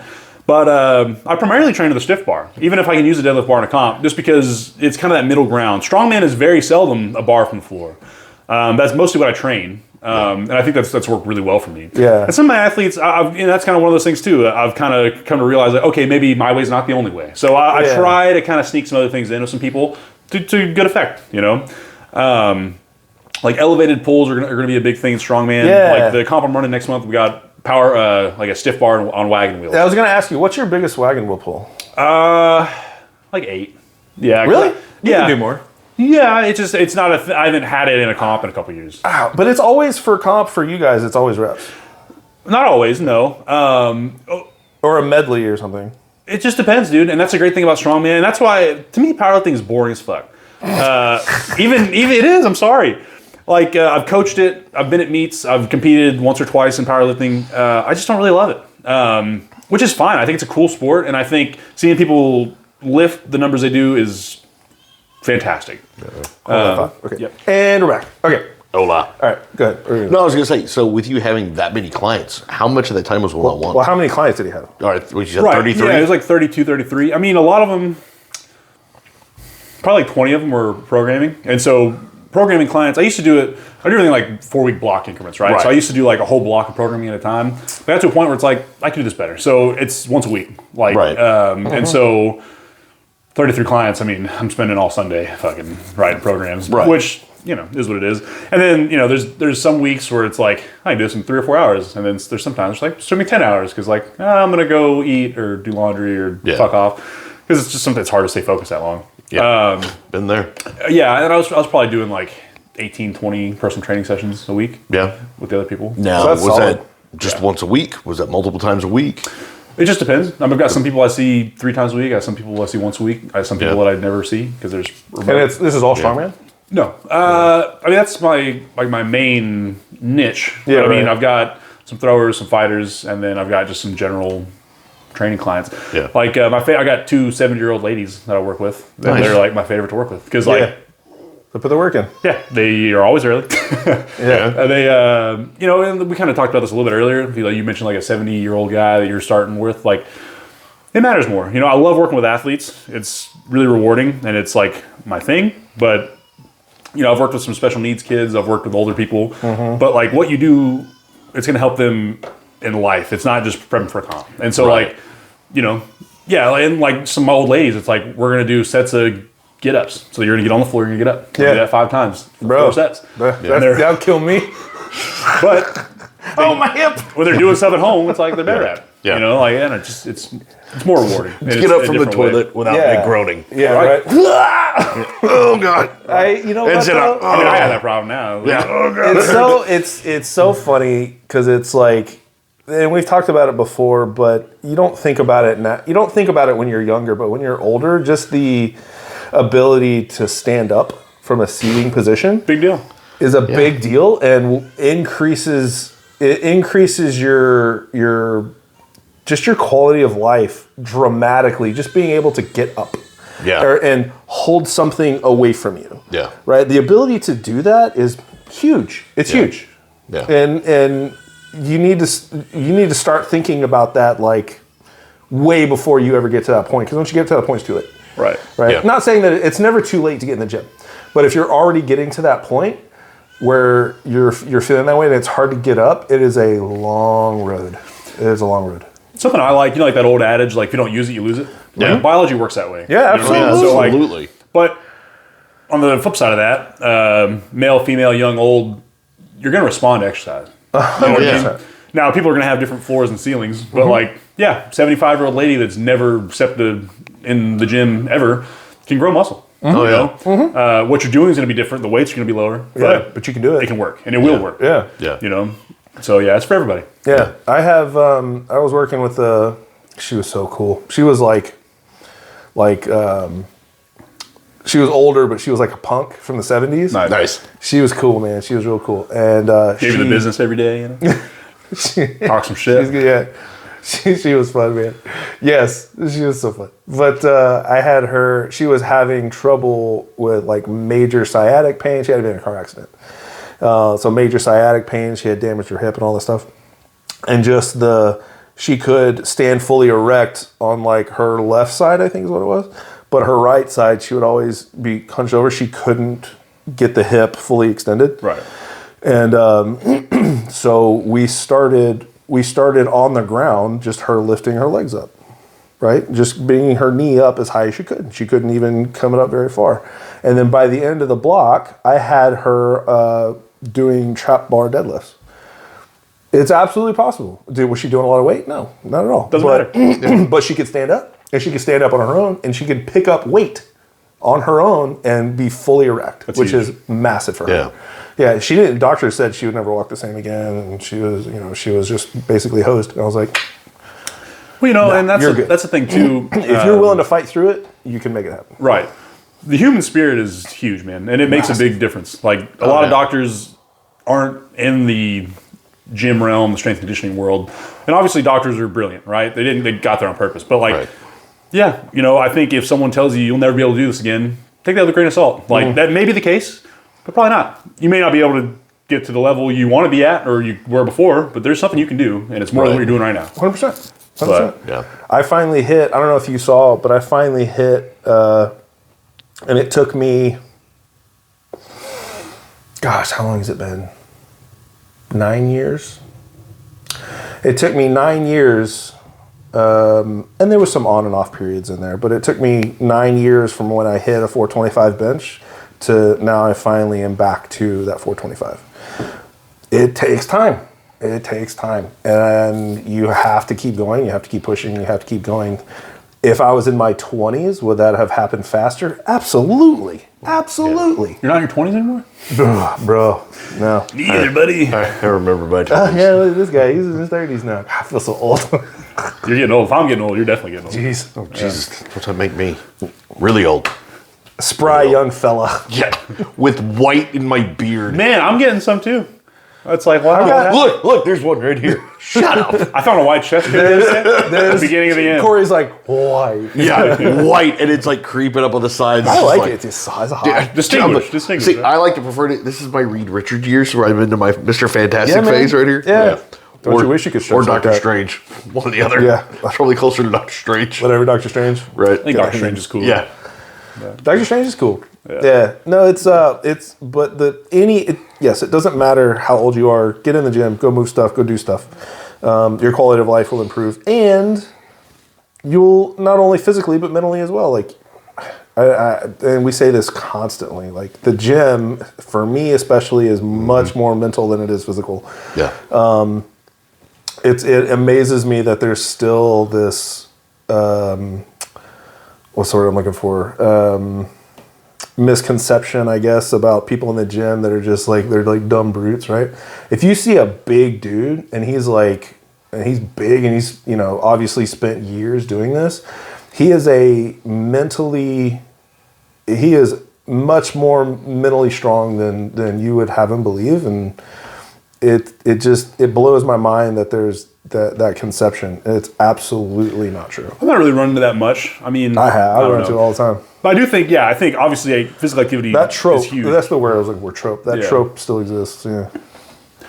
But I also don't give a fuck what anybody thinks, so I don't care if they think I'm dumb. Yeah, I mean, I yell and throw things around, but that's because it makes me feel good, But there's a real good chance that big hulking of a guy that's in the gym probably has body dysmorphia too. Oh, yeah, right. and he's He probably feels also, like the smallest guy in the room. Yeah, and he's also probably the nicest guy in the room. Oh yeah, 9 times out of 10 they usually are. Yeah. Yeah. I have a weird story about this guy who came in the store. That's so weird. And he was like started having a panic attack because he was so intimidated by me. I'm like, to me, I'm just a teddy bear. I'm like, he greets you with a hug, no matter who you are. yeah, and it was just such a weird experience. And like, I've never had that level. Maybe you kind of remind him of like his creepy uncle. And he's like, I don't know. I don't know, but I'm like, and I'm holding the baby. Right. So like, I'm talking to him, like holding the baby, and he's like I don't know. I'm so, like, I think I'm a pretty nice guy, but it's just that experience kind of got in my head a little bit. It's like, am I an asshole? Like, I don't know. Maybe a little bit. I am a little harsh sometimes, a little rough around the edges, but I'm a lover, man. He called me that night. He's like, bro, the weirdest interaction with a customer today. Did you get a sale out of it? Did you buy something? Yeah. Hey, there you go. Yeah. So whatever. All's well that ends well. Yeah, I guess. Yeah, whatever, man. Yeah, we bought a high stem pre-workout. That's exactly what he needed. I think he's had enough of that. Yeah.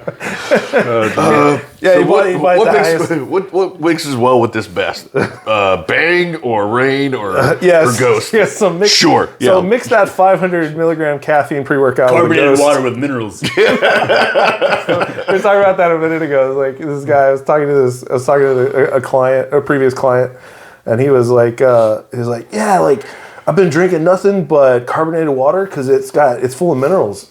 And I'm like, what? And he's like, yeah, like all carbonated water is mineral water. You didn't know that? And I'm like, no, I didn't know that because it's not true. Like, what are you talking about? So, I mean, maybe you got like some sodium something in there. I don't know. I think what could have happened. There's salt added to that that's mineral mineral water. water. It could have. What I think happened is that he went and bought mineral water and it was carbonated. So Right. somehow in his head it was like Probably, all yeah. carbonated water is mineral water. It's like those aren't mutually Deductive exclusive. reasoning or something. Yeah, that doesn't have that's not how it works. LaCroix's good for you, man. You didn't know that? It's better than a Better than It's soda. better than soda, yeah. Yeah. But Yeah, no, I like a lot of those flavored waters. They're pretty good. I do a lot of the like unsweetened, like just HEB brand. Yeah, Carbonated water. I drink. can't. Drink all the way up here. I mean, then yeah, Just can't do it. I'm always drinking electrolytes. Yeah.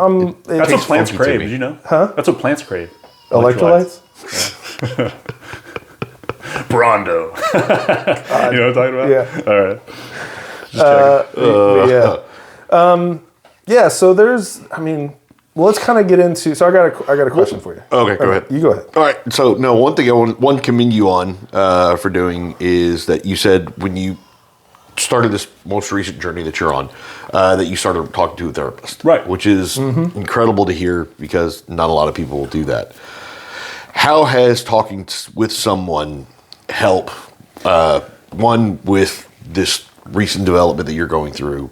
Has it helped with, of course, personally, professionally, and even in the gym? Has it all helped? Yeah, right. So, when everything happened with Keith, when he passed, I waited a long time to go. I waited too long, And like I said, it was a magic mushroom trip that made me realize, I need to make some changes. Right. And one of those was getting into therapy. And it actually took me a few therapists before I found one that's it was a good fit. I tried the online thing, and it just didn't matter. I needed someone in person to talk to. Right. And so I found a good one, and I think I'm a talker, right? So I think it was more of a sounding board kind of thing. Mm-hmm. She really didn't say much or have to say much. It was more me, kind of voicing, Spilling what I felt and telling the story and being able to really just get a grasp on that. Right. And I think professionally it helps because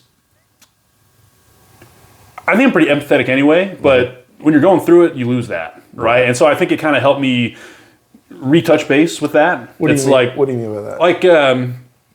Look, training's hard. Prepping for a competition's hard. Competing's hard. Yeah, bro. And so some people are going to thrive in that, and some people it's going to take a toll, And if you're always intense and you're always well, this is what you signed up for, get the fuck over it, that's going to work well for some people. I see what you're saying. I have a lot of female athletes as well. Yeah. That's not a good approach usually. Yeah. So, I think it just kind of helps you take a step back and kind of put things in context. At the end of the day, if someone's complaining to you about something or if someone's having a hard time, they really just want you to hear it. Yeah. I probably don't have to tweak the program. I probably don't have to change anything. But if you're stressing out because you're not going to be able to hit day 4 and you're not comfortable telling me that, now you're just stressed out about it and now it's a problem. Yeah. But I try, and I fail sometimes, but I try to leave it open for my clients to talk to me about things. And so, you got some life stuff going on, you can't hit that day 4, it's fine. We'll move it around. That'll be day 1 next week. Yeah. It's okay. And then I've had clients too sometimes be like, well, I didn't think I could tell you that. It's tell me that. Yeah. If I don't know, I can't help you. That's Right, the difference between a trainer and a coach. Communicate. Right. And yeah, like I said, I've not always succeeded there. I think therapy helped me just kind of almost relax a little bit because I'm a very intense competitor and I have high expectations for people. No one's gonna have higher expectations for anyone than I have for myself, And I also try to explain that to people as well. I don't care if you didn't win. Did you try hard and did you show up and did you do everything to the best of your ability in prep? I don't care if you got 3rd place. Whoever got 1st and 2nd, maybe a little better than you that day. Let's do better next time, Yeah. So I don't know. I think it's helped me just be more open with people and also to maybe realize a little bit better, or I just have a better understanding of others, because, I don't want an athlete to feel afraid to tell me something or be down on themselves for losing. Obviously, winning is always the goal, right? As a coach, as an athlete, that's the goal. That's what I want to happen. Someone's going to win and someone's going to get second. Yeah. That's just fucking sport. Yeah. And, I think that me personally as well, I do better when I lose. Winning's great. It feels good. But I learn more when I lose. And when I was going, that year I was competing really hard after my friend passed. I was in a worse mood if I won because I was more harping on, I didn't fucking do this right or no one good showed up. But when I lost, it's like, okay, cool, this happened. Now let's make this happen, Yeah. So I was a better loser almost. I had something else I was going to say about that. Oh, yeah, and something that I try to impart on my people is you need to have amnesia. If there's 5 events in a strongman comp, you're going to have an event maybe that doesn't go great. Or let's say you slip and you stumble, and so you lost by 3 seconds. Shit fucking happens. Yeah. If you do bad, be upset for a second. That's fine. That's normal. You don't want to just shut off those feelings, but you need to let that shit go. Yeah. And also, it's kind of the same thing. If you win, celebrate that day. That's great. But now But Monday we're training. So ride that high for a minute and let that shit go because it's over. Yeah. Yeah. You can't go back. You can only go forward. Right. So, I really try to push the whole amnesia thing. It's like, just forget about it. It's fine. I like that. Well, because it's the same way in powerlifting too. Yeah, I was going to say, it's like the Ted Lasso, be a goldfish. Yeah. Actually, Ted Lasso is pretty great. I've only seen season 1. Oh, I love that show. It's such a great show. I need to go back. I've watched a couple episodes. From what I've seen, it's on Apple TV. Who the fuck has Apple TV? Yeah. Well, there you go. You can watch Ted Lasso over here. Is I got it for Ted Lasso. That was the main reason I got it. So funny. That is a great show, though. Yeah. So I like that because it's the same way. It's the same way in comp in powerlifting where let's say you wanted to hit a specific number in squats and your opener was just trash. For some people, that'll screw up the whole meet. You'll see it on someone's face. You'll see when someone is derailed, and then the rest of that day, they might as well go home. Let it go. Yeah. Let it go. Things happen. I've had crappy experiences where I had a bench. I had a comp where I ended up finally getting my opener on the 3rd lift because the first lift got screwed up. Was that Bend the Bar? That was at Bend the Bar. I was there. Did you see that? That sounds familiar. That was supposed to be, my 3rd was supposed to be a 407, and instead it was my 391. Yeah. The first lift there was a miscommunication between me and my spotter, and then the second lift, I was just so excited to do it. I missed the calls. It happens. It happens. Even to coaches, it happens. And then the third lift, I did the second lift, and I was down. I missed the press command. I just threw it up. I could have thrown it through the ceiling. Yep. And then they were like missed calls. So I went to the third one. I got into the third lift, and I was like, they were like start. So I go down. They said press, and I was like, are you sure? Okay. And then I finally held it for another half second just to be sure. Yeah. So yeah, it happens, dude. It happens. If you let that get in your head, you're hosed. Well, and that's the difference between a good athlete and a great athlete. For one day is not that important. I mean, it depends. If world championship or something that you've really worked hard for, that is very important, right? Yeah. But at the same time, by the time being an athlete is a career. You're gonna have days where something went wrong. Or I've had comps where it's like prep was great. For some reason, I couldn't fall asleep that night. So I'm up to 3 a.m. because you get to a certain point at night, you're stressing. Yeah. It's like, fuck, I need to go to sleep. And then that makes it worse. Yeah. Oh, yeah. And you wake up and I had 4 hours of sleep. And then, things are going to happen. Yeah. That's life, and so, take your licks, dude. That's where you fucking learn anyway. Yeah. And hopefully it wasn't the real big thing that matters a lot, but it might be. Yeah. But you go back to the drawing board, and if you're going to be great, you're going to try again. Yeah. And if it's supposed to happen and you did what you're supposed to do, it's going to happen. Yeah. So going back to the therapy thing. So therapy really helped you be able to take a step back and reassess your athletes from not dictating your method, but being able to better understand where they are in their journey and how their method kind of works in with your programming? I mean, yes and no. I think it just, I got to a point where I was just jaded, because I was pushing myself very hard. I was going through a lot. 9-year relationship was ending. Yeah. Loss of a good friend. My sport thing is not going the way I need it to go. Yeah. I just felt defeated. And so with that, you don't have as much capacity for others. And so I think by being able to get my shit figured out, it kind of widens that capacity. Because I don't care who you are, you've got a capacity. And in therapy too, we talked about something that I really like that stuck with me is when something traumatic, your life's a circle, right? When something traumatic happens, it's that whole circle. Yeah. Yeah. That doesn't go away, it doesn't shrink, but the circle grows around it. And then eventually it becomes a thing where it's like, it's there, but it's not a big deal. Yeah. You know what I mean? Yeah. And so I think time and also working with a professional, it helped the bigger circle grow around it. Yeah. And so with that, I still feel it, there's still days where it's still hard, but it becomes less of a big deal in your life. It's not, it never goes away. But therapy, I think, just helped that circle grow. And so with that, I like that. It gave me more of a capacity to be empathetic with people. I like that. Because, I can be a hard ass, I can be strict on my athletes, but at the end of the day, as long as they understand that I'm there to help them, it's all going to work out. I deal with this a lot. Do you ever want it more for your athletes than they want it for themselves? I'd say no, and that's, Did you used to have that problem? Not really. I deal with that, man. I have a hard time with that. But here's the thing, and this I think has just come with experience. There's absolutely a time where let's say you have a good athlete. And let's say life's kicking them in the ass and they're missing workouts and they're not hitting numbers and they're getting frustrated. There's a time where you need to be either harder or softer on that person. It depends on who it is, right? And there's a time where you got to poke them. Mm-hmm. And with that, I think when you're poking someone or you're prodding someone along, that's you wanting more for them than they want for themselves at the moment. Yeah. But for the most part, and I think this works well, keeps me sane, you got to mirror effort. If someone's putting in the work, I'm going to put it right back. Yeah. If you're not filling out your sheet, you're not sending me videos, I don't really give a fuck. I'm just going to copy and paste. Yeah. And I'm going to put on a little note like, no data, no change. Yeah. And if we do that for a few weeks, we're going to have a phone call. And if it keeps happening, I'm just going to let you go. Yeah. Because it doesn't matter to you right now, so it doesn't matter to me. Yeah. And when I first started off, you got to death grip on some clients because you got bills to pay and you only got a few. But and I think that's just come with time, and having a bigger base.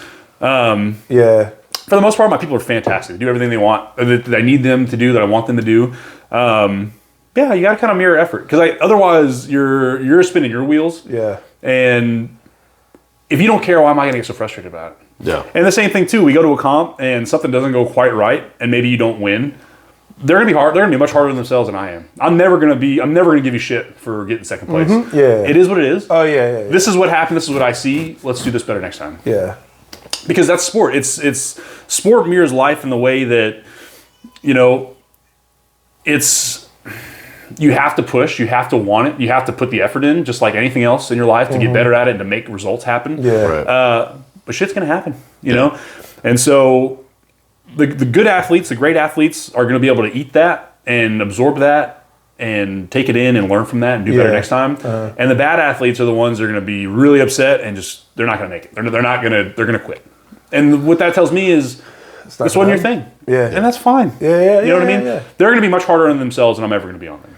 Yeah, I like that. I have, so my issue, and for me, it's never a monetary thing. I don't really care about the money situation. For me, it's if we're having a conversation and you tell me this is your goal and we go through the full process of well, maybe that's not truly the goal. Maybe what I'm hearing is actually this. Oh yeah, it's actually that. We fully flesh it out. We say, okay, that's it. You have now told me what that goal is. You have now put that in reality, and I am now on your team for us to accomplish that goal, because your goal is now my goal as a coach. And if you're not achieving that goal, then I'm also not achieving that goal, right? And I'm fighting, not fighting is a strong word, I've gotten so much better, but I still fight with that, right? Because it's because if I say something, if I put a goal out there, like that's my goal, that's what's happening. Yeah, right. There's no option, right? Do you think that has to do with your name and your brand being attached to that goal? I don't think so. No? that doesn't, again, because it's not like a monetary thing. I don't really care about that. Yeah, but I mean, but it's reputation. it's more reputation No, than monetary. I don't care about that. It's more of my own attachment to the goal that I have now taken on as part of your goal. Yeah. I think it's a fine line, right? Obviously, if someone hires you, your job is to help them and Facilitate that goal. it's also an accountability thing, right? I pride myself. No one's ever been like, "Hey, it's Monday. Where's my workout?" Like that shit's ready. It's there. Yeah. I did my part. You did Yeah. your part. Yeah. But at the same time, and also, if someone's not meeting goals and they're failing, there's a couple things you got to look at. One, am I doing what I'm supposed to do? Am I programming this right? Am I training you properly? You do need to keep that in mind. A lot of that is on you. Yeah. But if the goal is too lofty or they didn't hold up their end, that wasn't on you. The whole lofty goal thing, it's kind of like you're right.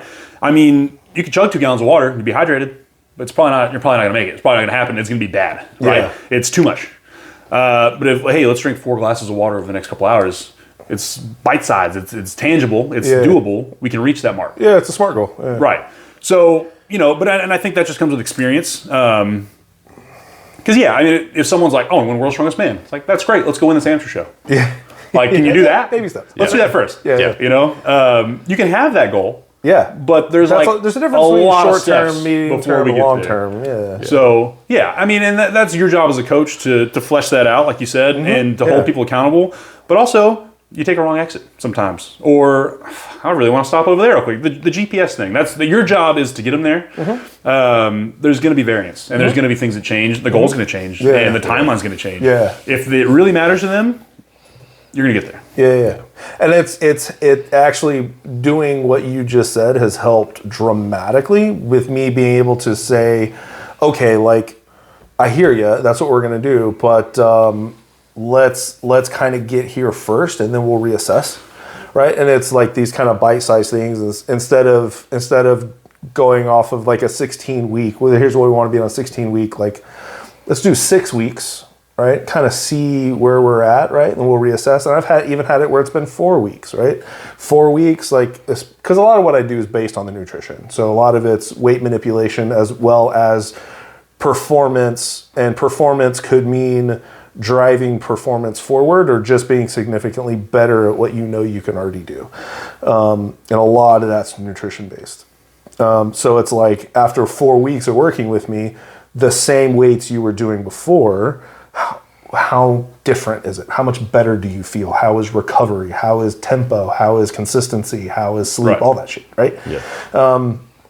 And there's usually tons of improvement there. So it's like, okay, let's keep driving forward. And since I've kind of adopted that, it's been a lot better. Because I know in my mind, I can, and then for what I see for my client and what I can see for myself, it's very easy for me to say, okay, in 16 weeks, we're going to be here, right? But for people who maybe have not done it or have done it in a dramatically different way, they don't see it the way that I see it, right? A big part of the job is managing expectations. You know? It's being clear, and it's helping them manage their expectations by making those smaller, tangible goals. But it's also managing your own expectations. You know, and getting to know the client. I can pretty much guarantee within a place or two how someone's going to do at a comp based on how things have gone. That's pretty impressive. That's cool. You know, if someone's just been kind of sandbagging or missing shit, or we're constantly having to change things for this or that excuse, you're probably not going to do very well. And lo and behold, they don't do very well. Yeah. That doesn't happen often, but it does happen. Yeah. You know, but the people that are Hold that thought. yeah. Okay. All right. And we're back. Sorry about that. Okay. What were you saying? We're just going to talk about like managing expectations and What things were with you clients. saying? You were in the middle of something. Okay. I don't remember. Yeah. It's been a minute. So my bad. Okay, well, then on that note, you've got an event coming up. Yep. Yeah. Yeah. And what is that? Yeah, so it's going to be the Scarlet Strongman Show 2 at the Scarlet Barbell Club in Baytown. The hat on. Yeah. Second one that we've run over there. This one's through Strongman Corp, so sanctioned event, so athletes can, qualify for regionals, nationals. It's a cool thing. So 5 events, like a normal Strongman show. So we've got a max wagon wheel deadlift, We've got an overhead press medley with an axle, a log, and a circus dumbbell. Okay. We've got an 18-wheeler pull. Nice. Oh, that's cool. Which that was a crowd favorite last year when we did that. So what's the weight? What's the Great weight? question. I don't know. This year, what we're trying to do is get an additional trailer attached to the back for the supers, for the heavyweight guys. Because I mean, a good event weight wise, if everyone finishes it, no problem. It's boring. If no one finishes it, it's boring. So it should be something that a few guys can finish. A few guys struggle. A few guys can't do it. You know what I mean? Yeah. So that's kind of what we're trying to make happen. Yeah. The fourth event is going to be a tire flip sandbag medley. So 3 flips, 2 bags. Okay. So that's going to smoke people. How big is the tire? I've got tires up to 900 pounds. So, do you really? Yeah. So you have the big agricultural tires? I got 3 real big tires that I've had for a long time. And then we've got the Highland Games people coming out to set up like the big standards. We have like a max height like sandbag toss to finish off the event. And then we're making a little festival out of it. So we've got a cool like country rock band playing, and then we're gonna have like a beer tent set up. Community coffee is gonna be there, keeping you going. Food trucks. We're trying to get a bounce house for kids. My thing is I've competed a lot, right? And Strongman is a parking lot sport. So with that, it's small and niche, but at the same time, and weather dependent. Right? But the people who show up for these things, for the most part, are friends and family of the people competing, and they're kind of bored. And I've seen it. I've been to a lot of them. So my whole goal, because they don't. Right. Well, and my whole goal is that it's a fun thing for everyone. So we're kind of making more of a festival out of it this go around. Yeah, that's awesome. So some live music, some brewskis, some food. We're gonna have Elder Sun Brewing come out, and I think we're trying to get 1 or 2 more. We're still kind of finalizing those details. But it's gonna be you buy a wristband, you get a cup. So that's cool. Yeah. Drink until it's gone, or there you go. If we gotta cut you off, we'll cut you off. Nice. And then the owners at Scarlet Barbell are really cool people. They're covered head to toe in tattoos. So we're trying to, we're gonna have their tattoo artist out just to like set up a booth. Like, nice. Oh, cool. We're just trying to bring everything that we like in one place. Do you know who the tattoo artist is? I don't. I can get that info for you. He'll be there. You don't know the name of the I don't know. studios? Maybe Hitless Ink. That sounds familiar. Right. If I'm wrong, I'm sorry. Where are they in Baytown or where are they? No, I think somewhere in the city. Okay. Yeah. I'll get all that info. That's they're bringing that in. But it's Time. there you go, man. You got space. All mine are covered, but it's I love the sport. It's to be able to bring, like I said, for the second year, Baytown's my hometown, and to be able to bring something I love to my hometown, and to be able to put on a good show that the athletes enjoy, the spectators have a good time with. Means a lot. We did one last January that went great. We had probably like 100 people in the crowd. Nice. And it went well. I've competed a lot. I've judged a lot. I think we were done by like 3 o'clock. I've been to shows where you get there at 8 and you're there till like 7 p.m. and it sucks. Yeah, it's exhausting. So my goal is that, it goes smooth. The athletes have a good time. The spectators have a good time. And everyone goes home before it's too late. Because some people travel pretty far and it's not, no one wants to be there. Well, especially for a sanctioned comp too. Like they're looking for that qualifier, right? Right. So that it means something to them because and there are definitely people that just sign up because that looks fun. Let's do that. But a lot of people are doing it to qualify and to go on to that next level. That's kind of, I think it's, I call it strongman, not smart man. But a lot of strongman guys, they got that dog in them. They want more. They want to be able to do more. I lift big rock. Yeah. What was it from Jackass? You're going to be dumb, you got to be tough. Yeah, right, exactly. And so that's my whole goal. That's what I'm trying to bring. We did a great job last year. This year, we did a lot more fundraising. We got other cool things involved. So I'm just, I'm just hoping for a fun day, and awesome. I hope everything goes well. And I got some great, and that's the thing too, the one I ran last January, I didn't judge at all. I just got to be a promoter. I got to mingle around, answer questions, fill in where I needed to be. The only reason that went so well is because I had incredible help. I've got some really good friends and colleagues and stuff that have stepped up, and even a lot of those people are coming back, and I've got a good group of hands that'll have this go around as well. Right. But that's what makes it work. Nice. Yeah. And who else is going to be there? The Wicked Bearcats. We're going to be there covering the event, just like we did for the Clang and Bang powerlifting meet. We're going to be there. So our goal, what we're going to do is we're going to be set up, we'll go through it, but set up in a position where we can get the entire event and get what the athletes are doing, get every single athlete, get every single event, and we'll kind of highlight them, and then we'll also be there doing interviews, and we're going to be talking to the athletes. What I will say too, as an athlete, it doesn't matter who it is. If someone wants to interview you after the event, it feels really good. Yeah. So athletes love that kind of thing. Yeah, I love that kind of thing. It's because it's fun. It's We're going to be walking up beside them as they're doing the tractor pull. So what's going through your head right now? Yeah. Pulling the truck. Yeah. Watch out, you missed a step there. Come on. But yeah, no, I'm really excited to have you guys out. I'm really excited to do the event.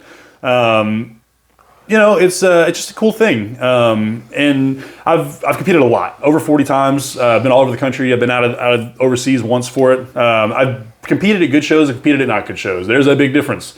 And at the end of the day, if people are healthy and happy, like I did my part, and I was happy to do it. Well, let me ask you this: determining a good show from a bad show, is that because of like the way it's run? Is it because of the like movement selection, or like what? Right. Well, okay. So with Strongman, right? Powerlifting, you know what you're getting. You got 9 lifts. Exactly, and it's very. That's a very easy for me to judge. Strongman, there's a website now. It's been out for some time now. It's called Iron Podium. So like that's where all the shows are posted. So you can just go through and pick what you want. But with that, you're not going to pick a show with events you don't like. I mean, you might, but probably not. So people know what they're getting into, which is good in advance. But I've been to shows before where... So there's no surprises ever? I thought there was. Not really anymore. There's less of that now. Like I said, the sport's gotten a little more standardized, which is good and bad. But what I think makes the difference between a good show and a not so good show, sometimes shit breaks, or you couldn't get something loaded on the trailer, or just whatever happens. I've only been to one show ever where we didn't finish it because we literally told the promoter, hey, we're done. But one of the events that he had just didn't work. And so the reset time was like really long. It sucked. Okay, yeah. And I think as a promoter, you have to understand that like you have to be willing to change course. Yeah. And I think by being transparent with the athletes, no one's going to really be that upset with you. But if you just stick to your guns and it's not good, no one's going to have a good time, and your reputation is gone. You have to be willing to make changes on the fly, and that's going to happen with the sport. We're doing this thing next month in February. It might rain. Three of the 5 events are outside. So I've got contingency plans. I don't want to do that. Well, obviously. But if we have to, we can. Yeah. And I think athletes will understand that. So I don't want you flipping tires or pulling a truck in the rain. Like it's dangerous. Yeah. Right. Is that posted as a contingency plan? No, probably, a couple weeks out I will put that out. It's kind of a worst case scenario sort of thing, but at least we'll have something ready to go. Yeah. Because and I'd say the difference between a good show and a bad show too is length of time. No one wants to be there 12 hours. Nobody wants to do that. I don't care who you are. No one wants to do that. So sometimes you'll have a show like, all right, we're gonna do 2 events. We're gonna take an hour for lunch. If I hear that, I'm automatically like, I'm pissed. Yeah. Because personally too, when I compete, obviously the night before you load up real well. I eat a big breakfast. Yeah. I don't eat a meal the whole comp. Like I'll snack. I'll eat because Well, you gotta there's a lot of stuff going on biologically. You're wasting energy and starting digesting. Well, food. no, I mean you compete a while, you find what you can eat, but I'm not sitting there eating a fucking Tupperware full of food. Yeah, For me, that doesn't work because also too, I don't sit down. Like I'm constantly fucking moving, and a lot of times too.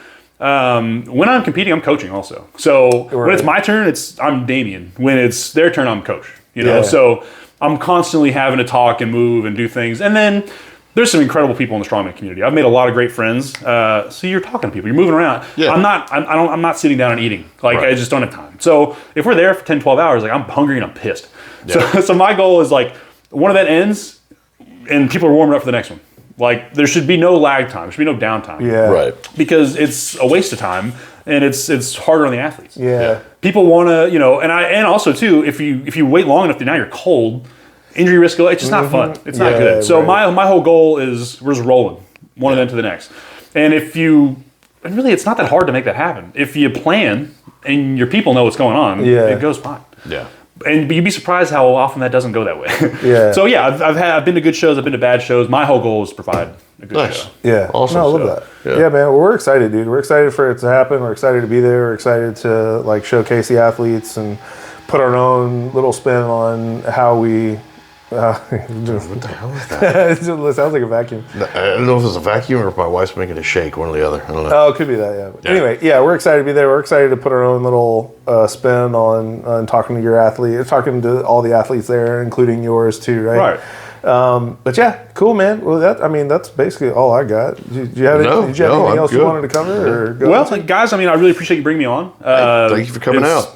it's cool. You know, I think you guys are doing something great. Yeah. And then I appreciate you guys being a part of the event. Like I said, I think the athletes will really enjoy it. And hopefully you guys get some good content out of the deal too. Oh, absolutely. I think So we will. Yeah. it should be exciting. You know, like I said, last year we had a pretty into it crowd, and as an athlete, like nothing's better than that. Yeah. So Especially with Strongman, like you just, and you're a bit of a showboat. That's you my like, favorite. like I get the crowd going, but Yeah. to me, I mean, You have to. That's part of the sport. Yeah, it's part of, yeah. well, and that's the thing too. I mean, it's a long day, and people are bored. Yeah. And but when you go up and you're about to do something impressive or hard, and everyone's just Yeah. it's Yeah. fucking lame. Like Yeah. I get the crowd started before I go, and maybe that pisses off the promoter, but whatever. Well, man, luckily I think- you can't piss yourself off. So Right. Well, there you have go. your Yeah, athletes have your athletes do it. So Right. perfect. Yeah, and I mean also too, you've worked so hard.